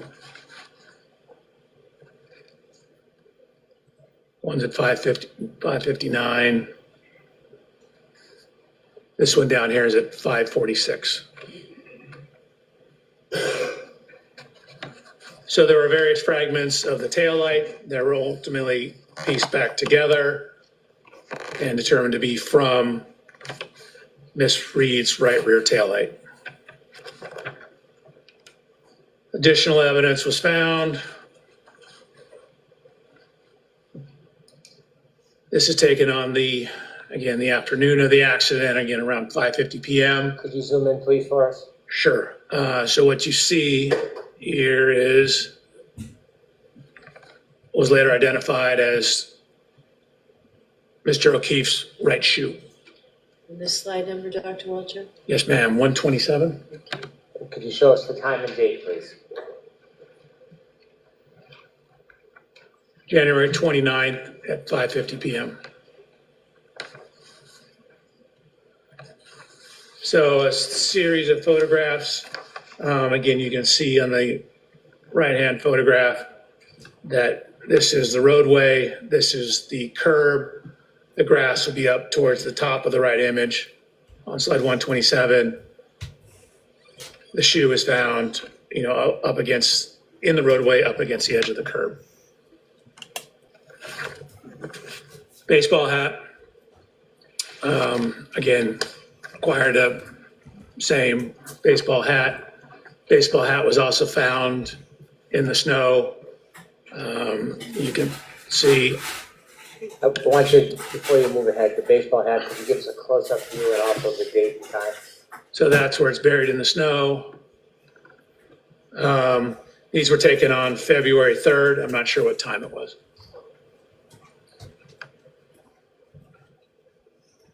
There was also red liquid identified, I believe they indicated to be blood, in the snow as well. And could you give us, So I'm gonna sustain that objection and strike the last part. I So we understand. don't need to come to that, right? Just describe the color of what you saw rather than what it was. There was red coloration in the snow. And could you give us that date if it's different than February 3rd? I thought that was February 3rd as well.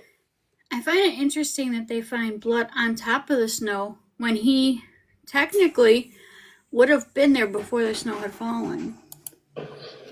Is there a date on the photograph to the left?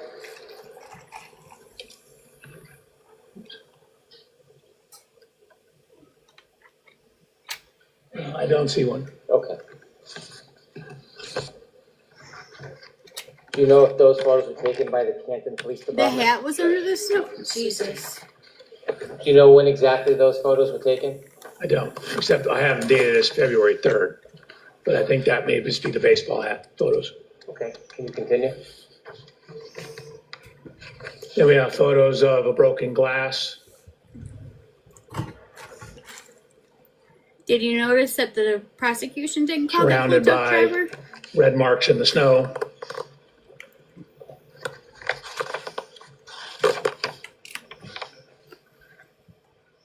Continue, please. This, by the way, is the flagpole.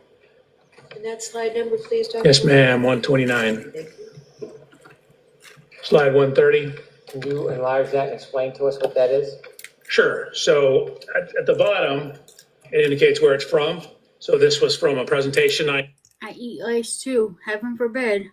gave looking at pedestrian injury biomechanics back in 2005. And what it's showing is where Right, Brian? what are the most common injuries in pedestrian impacts. So what it shows is head injuries are the most common injury in pedestrian impacts. So on the right-hand side, it's all injuries. You can see of all the individual study, the highest prevalence or highest or most common injury was head injuries. And those that sustained severe life-threatening injuries, again, the highest was also head injuries. So head injuries are very commonly associated with pedestrian impacts. This is anatomical drawings just to help you But, sir, are you a medical doctor? No. understand the anatomy. The middle section here is from Mr. O'Keefe's autopsy report. The lower right diagram, the green line represents the fracture lines. At the beginning, what he said was he wanted to go to college to be a doctor, but his father told him it wasn't worth it, so not to do it. So that's why he ended up in this field. Predominantly here, at least in the base of the skull. Yeah, he did take classes So with in the doctors, but biomechanical and forensics just means the legal related scientific industry, there's something called hat brim line or hat line analysis. And what it is it's looking at where the hat line you can imagine is where the brim of a hat would be.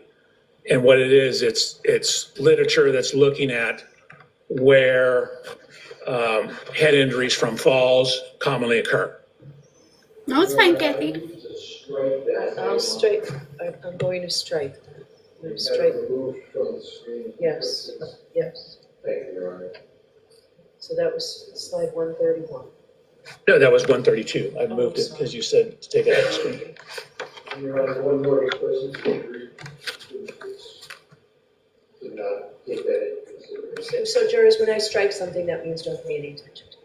Thank you, Your Honor. You mean she's been striking stuff this Continue, whole Dr. damn Walker. time and she's never even told the jury that they're supposed to disregard what was said until now? This is not the first time that she's stricken things from the record. She never even instructed the jurors. Sweet cheese and crackers. So I need to go past that slide. Okay, go ahead, go ahead. This is the next slide. Okay, if you can continue. Sure. So I provided peer-reviewed scientific literature that looked at a metric where they were publishing research trying to delineate falls versus blows or assaults. And so this metric is in that scientific literature. They looked at a total of 400 different events, 235 falls, 165 assaults. Dr. Judson Welcher. And so you can see where it says mandible. So mandible is your lower jaw.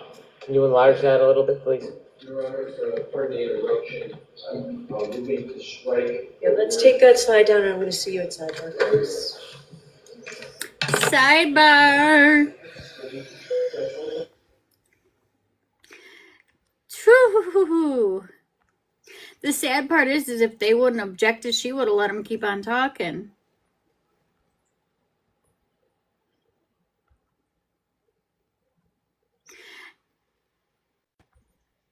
Damn it.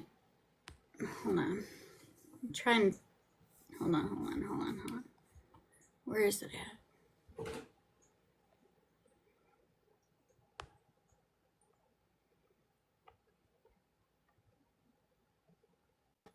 There we go.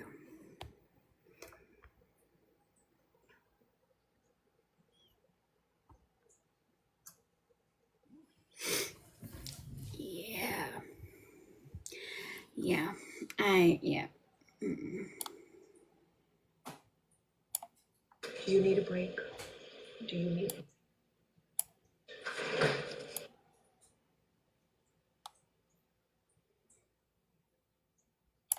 Or just talk to Dr. Welcher for a minute, okay? Is there any objection? I have no objection of the transcript or not. Yes. Right. Yes. Okay, read it. What the hell is going on here?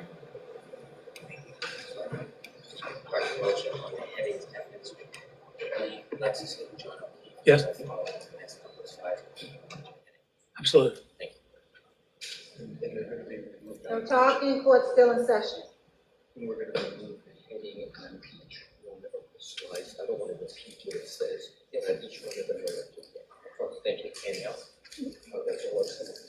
And I'm going to now use the 10 minutes to see if there's anything else in the report to be made. So it starts on page 124? Is that right, Mr. Brennan and Mr. Alessi?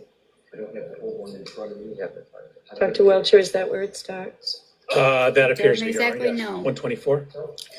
The objection was on something he was showing and saying. Clearly there's more. So they're going over it to hopefully avoid this.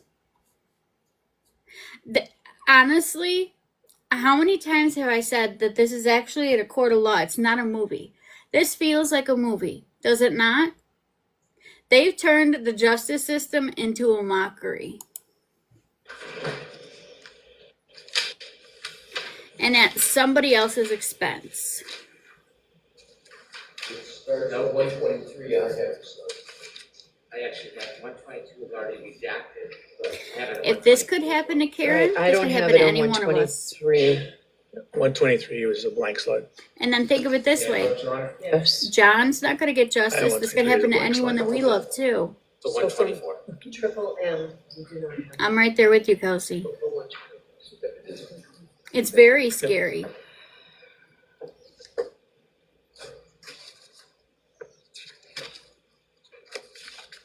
What?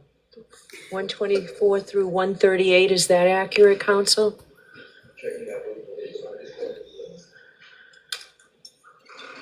I think the state Chrissy. messed up. Do you need a break? Do you need 5 minutes? Okay. Yes, Your Honor.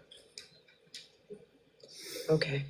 So if you Your could do husband is- that yeah. for us, He's very Director fed up. Welcher. I'm doing it we right now. can- They we can made an bring the error. jurors back. They're bringing the jury back in. They're trying to correct some evidence or some displays. Sure. Sure. She really does. She loves her breaks. Something about what they were presenting and saying was stricken from the record multiple times. They went into sidebar and now they're fixing stuff without the jury present. Do we think they're making her life hell since she rejected Higgins? I think there's a few reasons for it. Yeah, confer with Mr. Brennan. She sure has, Kathy.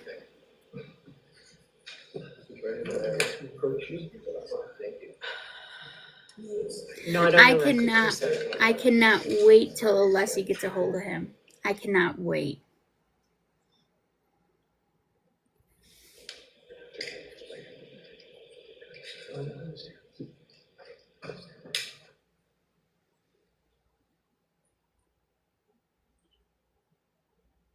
Yes, this is live right now.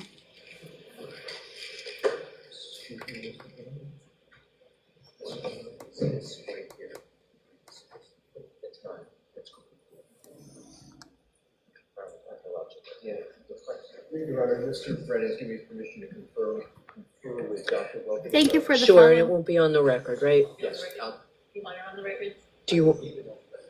Do we need it on the record? No, thank you. Okay. Yes, sir. Please turn to slide 137. If they do that, I'm gonna be really pissed. We're sitting here all day waiting for Alessi to get his turn. If they wouldn't do that, would they? Yes, they That would. opportunity. Sadly, that is what the justice system in Massachusetts has become. If you guys think this is the only time this has happened, you're wrong. That's why so many people are so set against getting justice for this, because this is not the only time something like this has happened in that area. It's not. Right. but the I hope, ones- Ashley. All right, so. we So I can go back and show them. Yes. I don't want to offend the court. Okay. Guys, let's try to. I'm trying a new thing for 2025. It's looking at the glass half full. I'm really trying. Really trying. So I'm going to remain hopeful that we'll get to hear Mr. So are we Alessi. starting on slide 132? 132, Your Honor. Okay, thank you. Like JK just said. Look up Sandra Birchmore.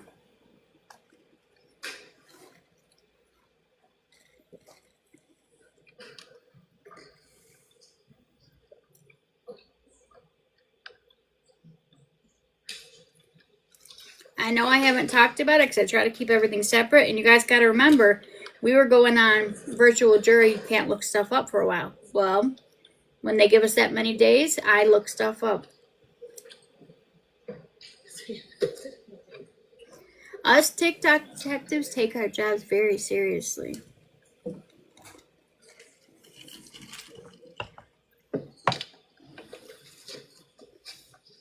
Let's hope he does, though. I know, guys, but I'm still going to be hopeful because everything's just better that way today. I'm just going to be hopeful. Today I'm going to be the positive one.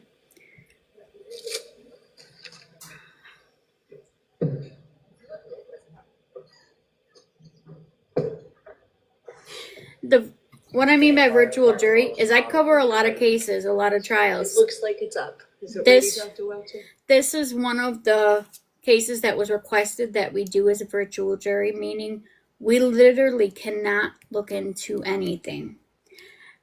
We cannot research anything. But we decided to break that because this case is a travesty. In charge of. I mean, I brought my own, fortunately, but Self-appointed, though. you know, I can't find mine. Self-appointed. Oh, Ms. Gilman has one. It's really weird because I'm used to doing all the research before the trial begins, so I don't. Oh, back up. It's uncomfortable for us to do it this way. really bad. Excuse me. These laser pointers do not work on those monitors. Yeah, we've had that too. Sadly, it has twice. I think she was too, honestly. And I cannot stop thinking about how much Jan McCabe loved John. Sandra Birchmore.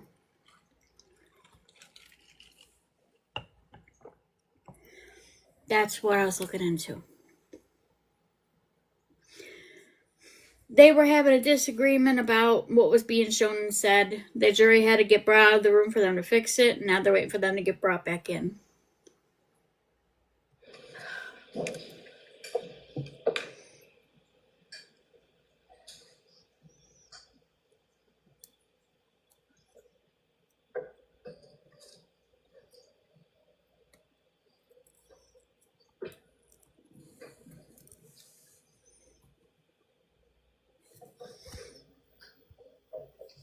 Yes, but that wasn't the first time that they had to strike things from the record.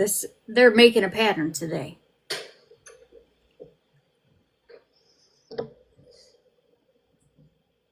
I pray they do too. We can see the court is in session.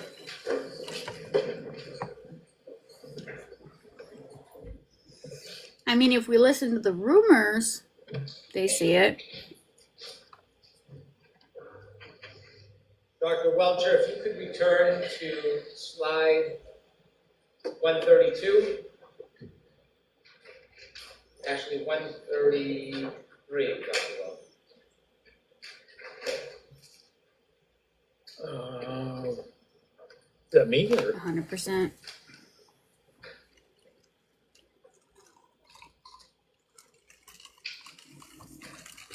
(132) or 133? 133, please.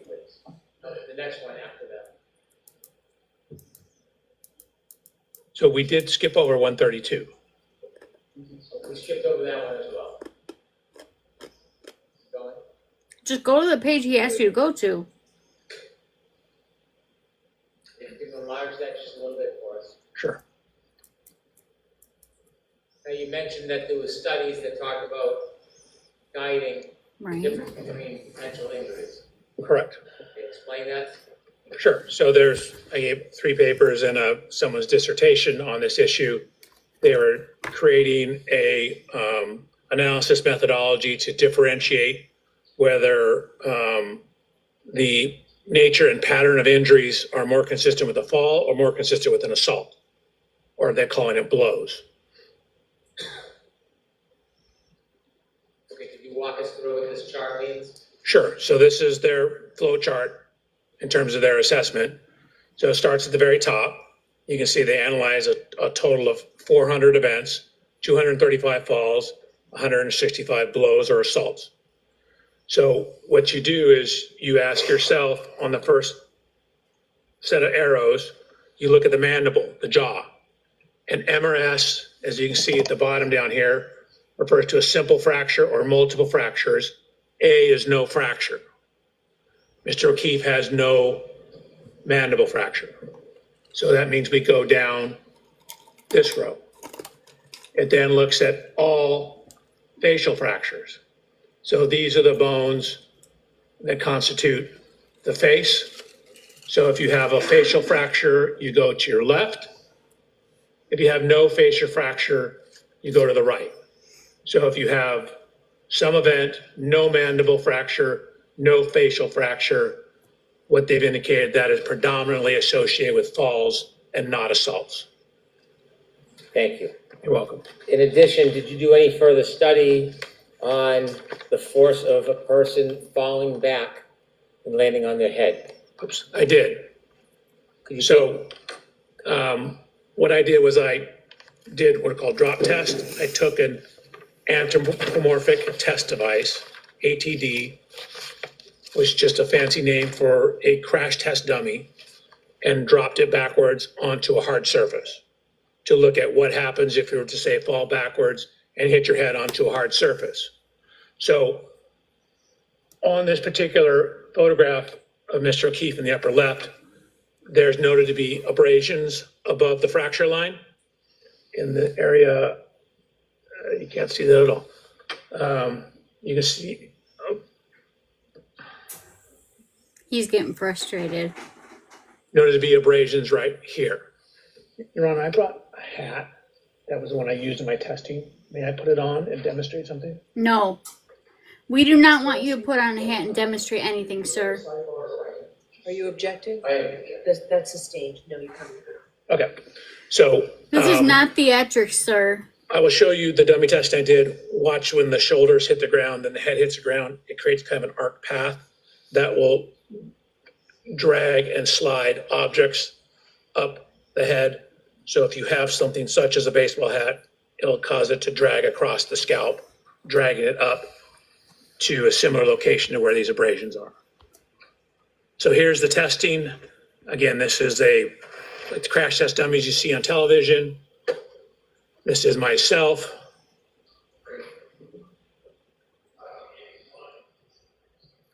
Me giving me similar instructions, telling them what we're going to do. I said, and watch. Shoulders come in, then the head contacts the ground. What you see is if you fall backwards and land on a very hard surface or hard surface, you'll get extremely high loads on the head. If you compare that to data in the site. I'm sorry to interrupt. Yeah. Please explain what the chart is before you explain it. Oh, sure. This chart up here? Nope, on the next page. Right, You can enlarge it, tell us what it is before you get into the details. absolutely. So this is actually kind of a famous study that was published, one of the first studies looking at head fracture or skull fracture tolerances. So what you see, the portion at the back of your skull is called the occiput bone. So that bone, if you put your hand on the back of your head, is your occiput. So we're looking at occiput It's backwards, impacts. but I'll show it to And you. what you can see is that when they took cadaver skulls and dropped them from as low as 40 inches onto a hard surface, they were getting linear fractures. And you can see even at 40 inches, there was called a stellate fracture. Stellate means star-like.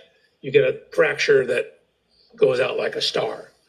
So even at a 40-inch drop height, you have sufficient force when landing on a hard surface to cause skull fracture and a level 3 type skull fracture. So Mr. O'Keefe, again, is 73 inches tall. His occiput is about 4.6 inches down from the top of his skull. That means it would fall a total of about 73 minus 5 would be 68. So just under 6 feet. So 72, 4 inches under, so 5 foot, 8 inches is the fall height. What is data showing that even at a fall height as low as 40 inches onto a hard surface, you can get fairly severe skull fractures. Thank you. Dr. Welcher, regarding your third part of your analysis, did you come to a conclusion to a reasonable degree of engineering uncertainty whether or not the defendant's Lexus collided with Mr. John O'Keefe on the evening of January 29, 2022, around 12:32 a.m.? Yes. Before you give me your opinion, I'd like you to share with the jury what that opinion is based on. Sure. So it's based on the 130 slides you've seen. It's based on my personal inspection of the Lexus, the correlation of the tech stream data with the infotainment data, as well as Mr. O'Keefe's cell phone data. And your experiment. It's looking at, I guess, where the taillight wasn't broken. It's looking at the physical evidence at the scene in terms of taillight fragments, glass fragments, red color in the snow.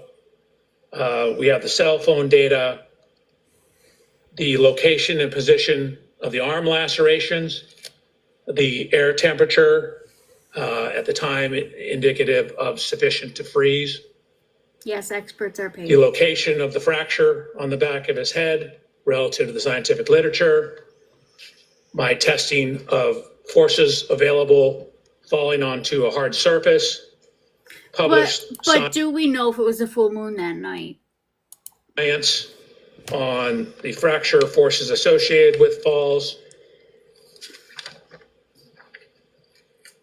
And I'm sorry, I'm reading from my report. I'm reading from my report. Can you answer without reading from your report? Probably it's more complete if I read my report.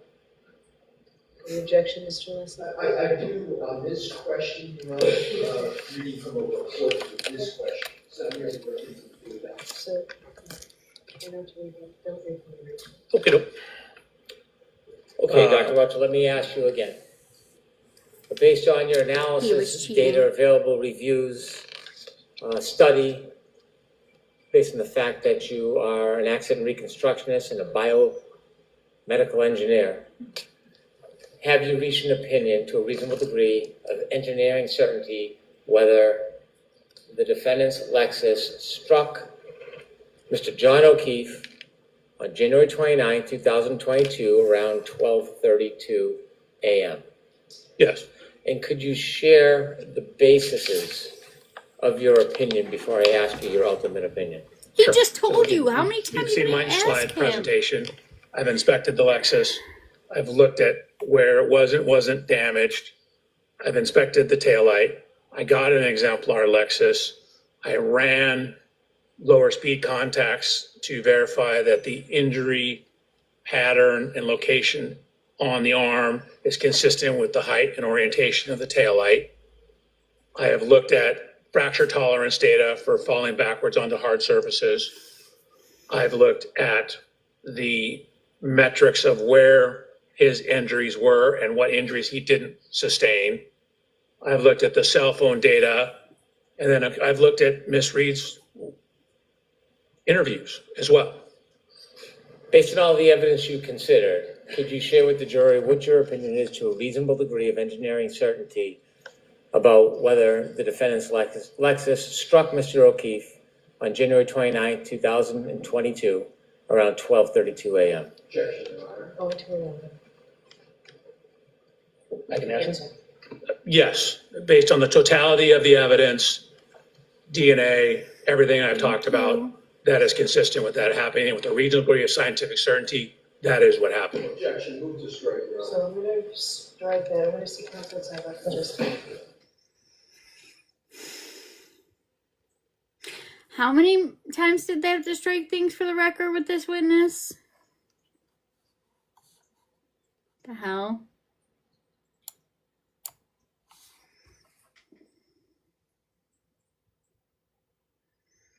Mm-hmm. And that's gonna put me in a really bad mood.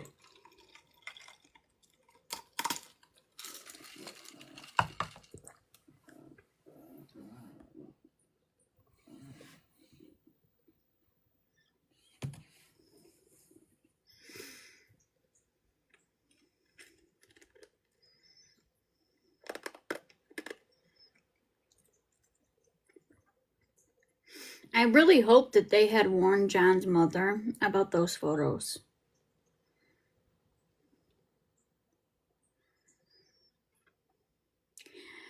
Not according to her. She just got Person of the Year. I still don't understand that.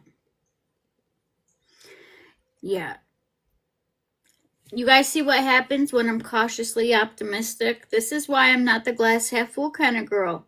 Because whenever I am, something happens and we don't get to see our dream team. No, let me show you. She actually got it. From the Bar Association. That's why we didn't have court. That's why court was let out early, and that's why we didn't have court.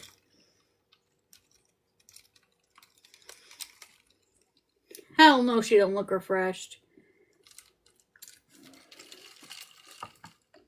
What's empty?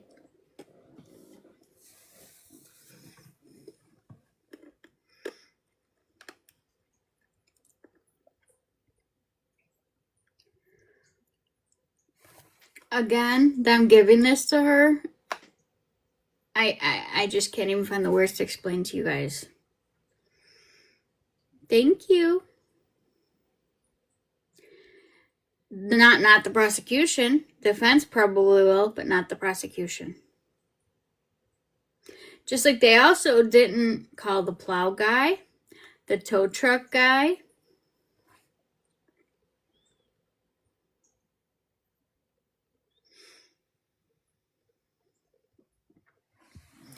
Yeah, well, she got one.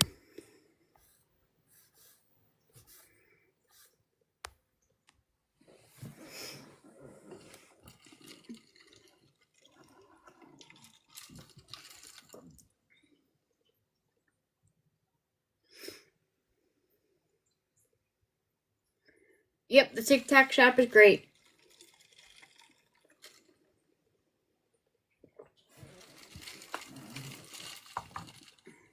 Yeah, but they haven't said one way or another yet. They said they're waiting, so they're not sure.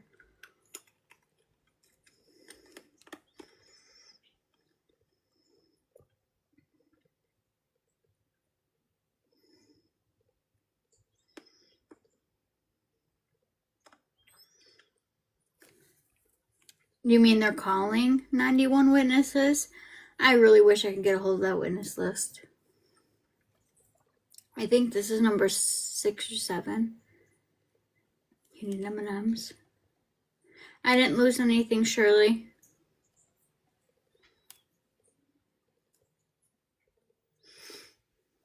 Why do you think I lost something?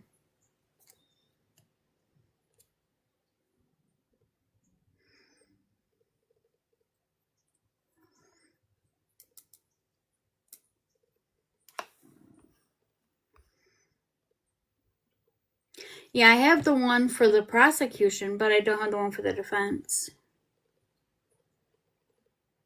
I think you did too, Shirley.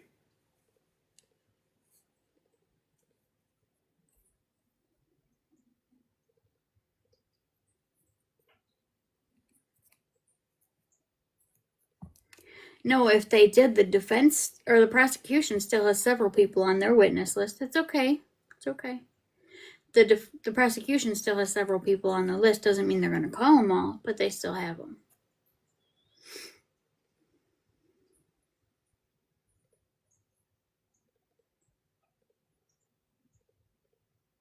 Whatever happened to court going from 9 to 5?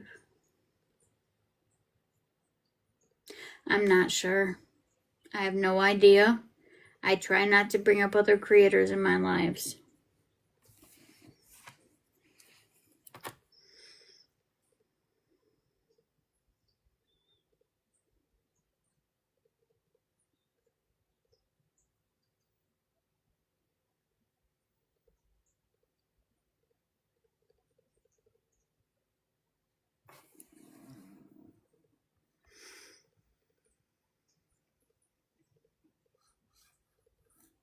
Well, if we go in totality, they've gotten out super early every single day.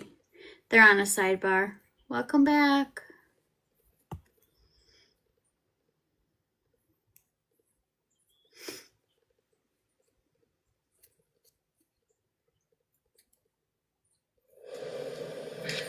Dr. Welcher, we have to be back tomorrow anyway. Jurors, I don't want to see you. Okay, so those same cautions, please. It's done. That's Discuss it. this case with anyone. Don't do any independent research or investigation into this case. If you happen to see, hear, or read anything about this case, please disregard it and let us know, and please be very careful with your social media use. So we'll see you tomorrow. Oh, I'm sorry, we're starting an hour late tomorrow, is that what this is? The fuck? You're leaving today early. You're starting late tomorrow. Start at 10 o'clock tomorrow. They're starting at 10 tomorrow. We'll see you at 10 o'clock. The court officers will tell you about your specific directions.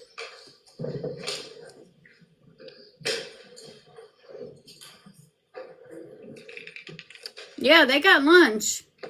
They got breaks, they got lunch. They started 2 hours late, but they're going to start late tomorrow. They're going to start 2 hours late tomorrow. She really does do what she wants. pack all this up? It's okay, I mean, I can come in, I can't even release. Maybe she's afraid of a hangover. Who knows? Look, I mean, we don't really want it.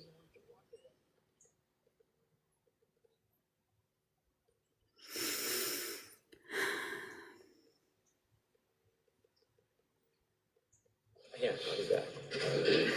It's over for the day, yeah. All right. Should Dr. Welcher leave? Dr. Welcher can step down. I know he has to come back and have his So just appointment. leave everything here. And then you'll come back in 5 minutes. Roger. All right. Oh no, I think they're having a voir dire. Yes, please. This will be the second one today. All right, so Mr. Alessi, I will hear you as to your objection. Just a second.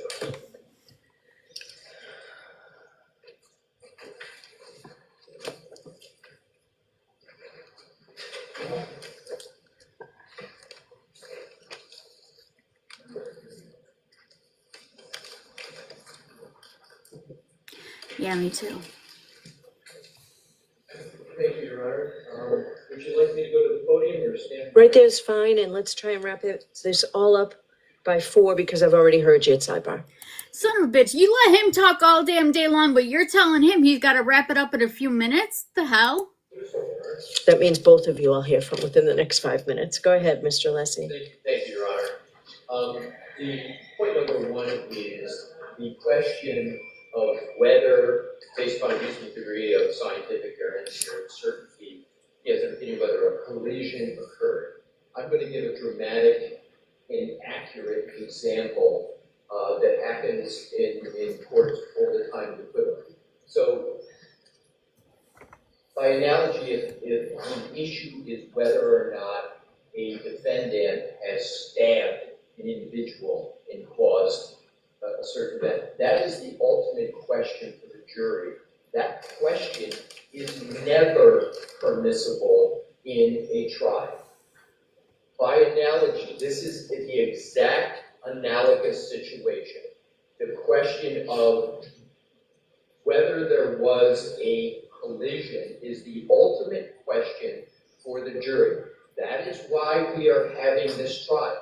The defense strongly asserts there was no collision, and there is substantial evidence to that. We are going to cross-examine Dr. Welcher. We are going to put in our own strong case to demonstrate no collision occurred. That's no surprise. It was in our opening statement. This witness cannot, by precedent for years, opine on the ultimate question that is going to the jury. I accept, subject to evidentiary issues, the two questions that a biomechanist always answers in these situations. Is the damage to the vehicle consistent with a pedestrian hitting the vehicle?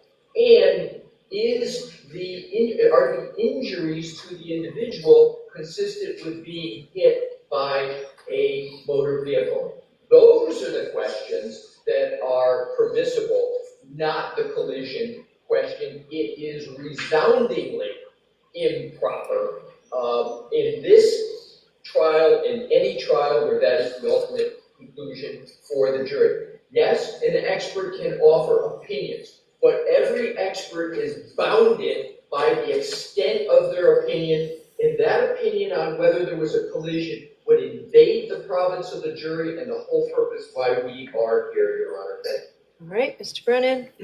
So what Mr. Lisi is arguing is that in their opening statement, they repeatedly invaded the province of the jury because they must have asserted vehemently over and over again there was no collision, over and over and over again. And he just told you that when his expert takes the stand, they'll have abundant evidence that there was no collision. This case is about the collision, but that is not the ultimate issue. The ultimate issue is manslaughter or mens rea for second-degree murder, not collision. They don't get to define the prosecution's case. They do not get to define or limit the prosecution's opinions. They have no case law. They have no study. They have no jurisdiction or jurisprudence to say what we are limited to.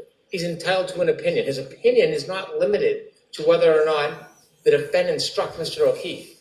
That evidence is obvious. It's not whether or not there's damage to the car or Lexus. That evidence is obvious. He also is an enormous part of a biomedical engineer and an accident reconstructionist. He studied the tech stream data. They didn't, he did. And he's entitled to How the give hell an would you opinion. know? The tech stream data, based on fact and science and data, tells us when, if you put it together with other evidence, and where, when you contribute it with other evidence, this collision actually occurred. We don't have to play peekaboo and close our eyes to the reality of the fact that the evidence supports the conclusion to a reasonable degree of engineering certainty that the defendant struck Mr. O'Keefe with her Lexus in front of Fairview Road. I am not interjecting the defendant. I always refer to her car, so it is sanitized, her Lexus. I've been careful about that. I don't have to, but I'm very careful about it. He is relying on the tech stream data, the physical evidence, his independent studies.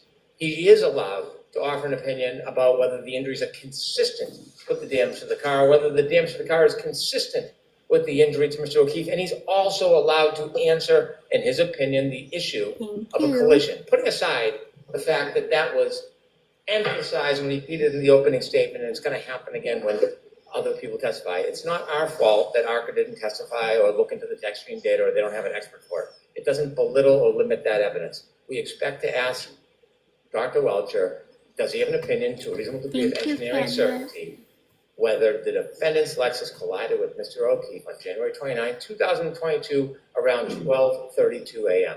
That is one of the opinions we're going to ask him, nothing to do with the ultimate opinion of guilt or innocence or whether it's manslaughter or there's mens rea for second-degree murder.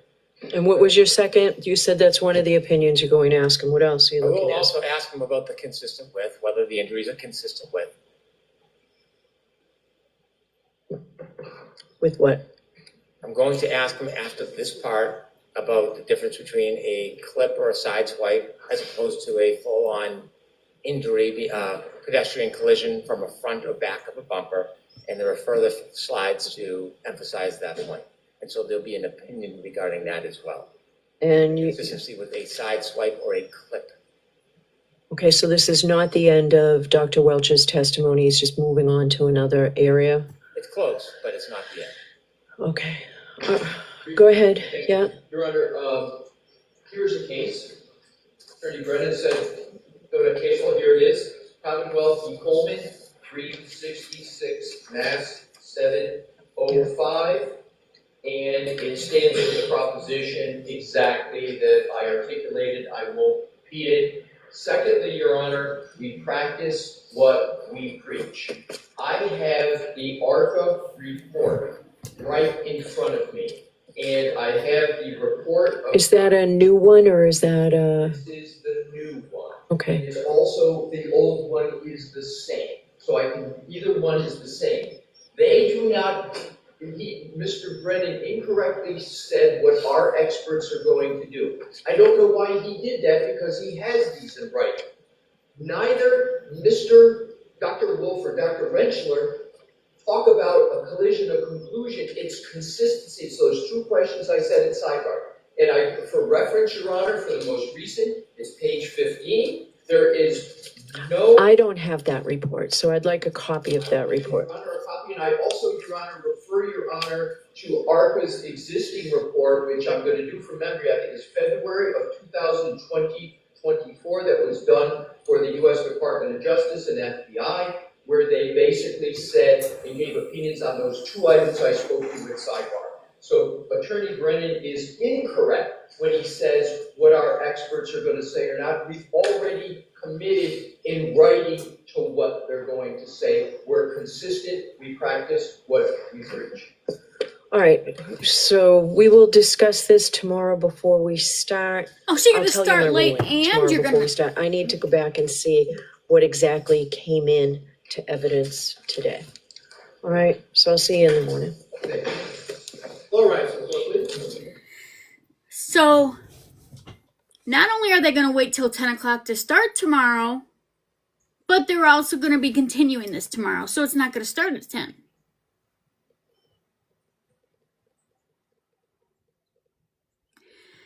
How in the hell does she plan to get this done in eight weeks total?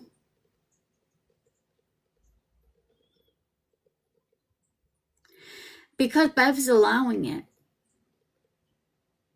That's why. Bev is allowing it. That's the only answer I have for you. Bev is allowing it.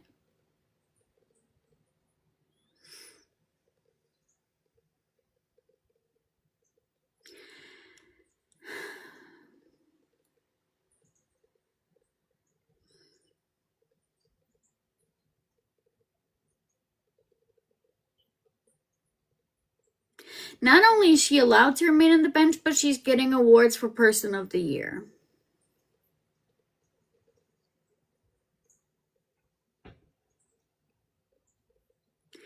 Yeah, I feel like I have so much to say about this, but at the same time, I can't even find the damn words.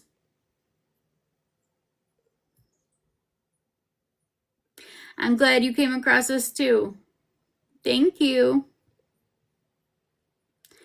All right, guys, so we'll be back tomorrow at 11 Central Standard Time, and we'll pray to God that court's started by then.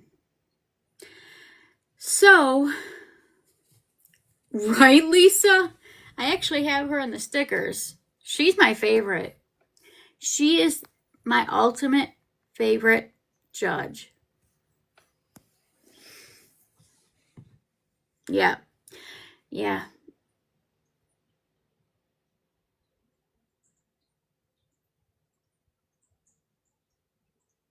Yeah, I think we all just need to go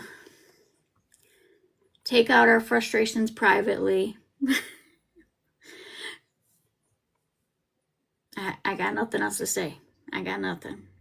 Have a good night, guys. Thank you so much for being here, and thank you for keeping it respectful. I will see you guys tomorrow at 11 Central Time. Good night, guys. Bye.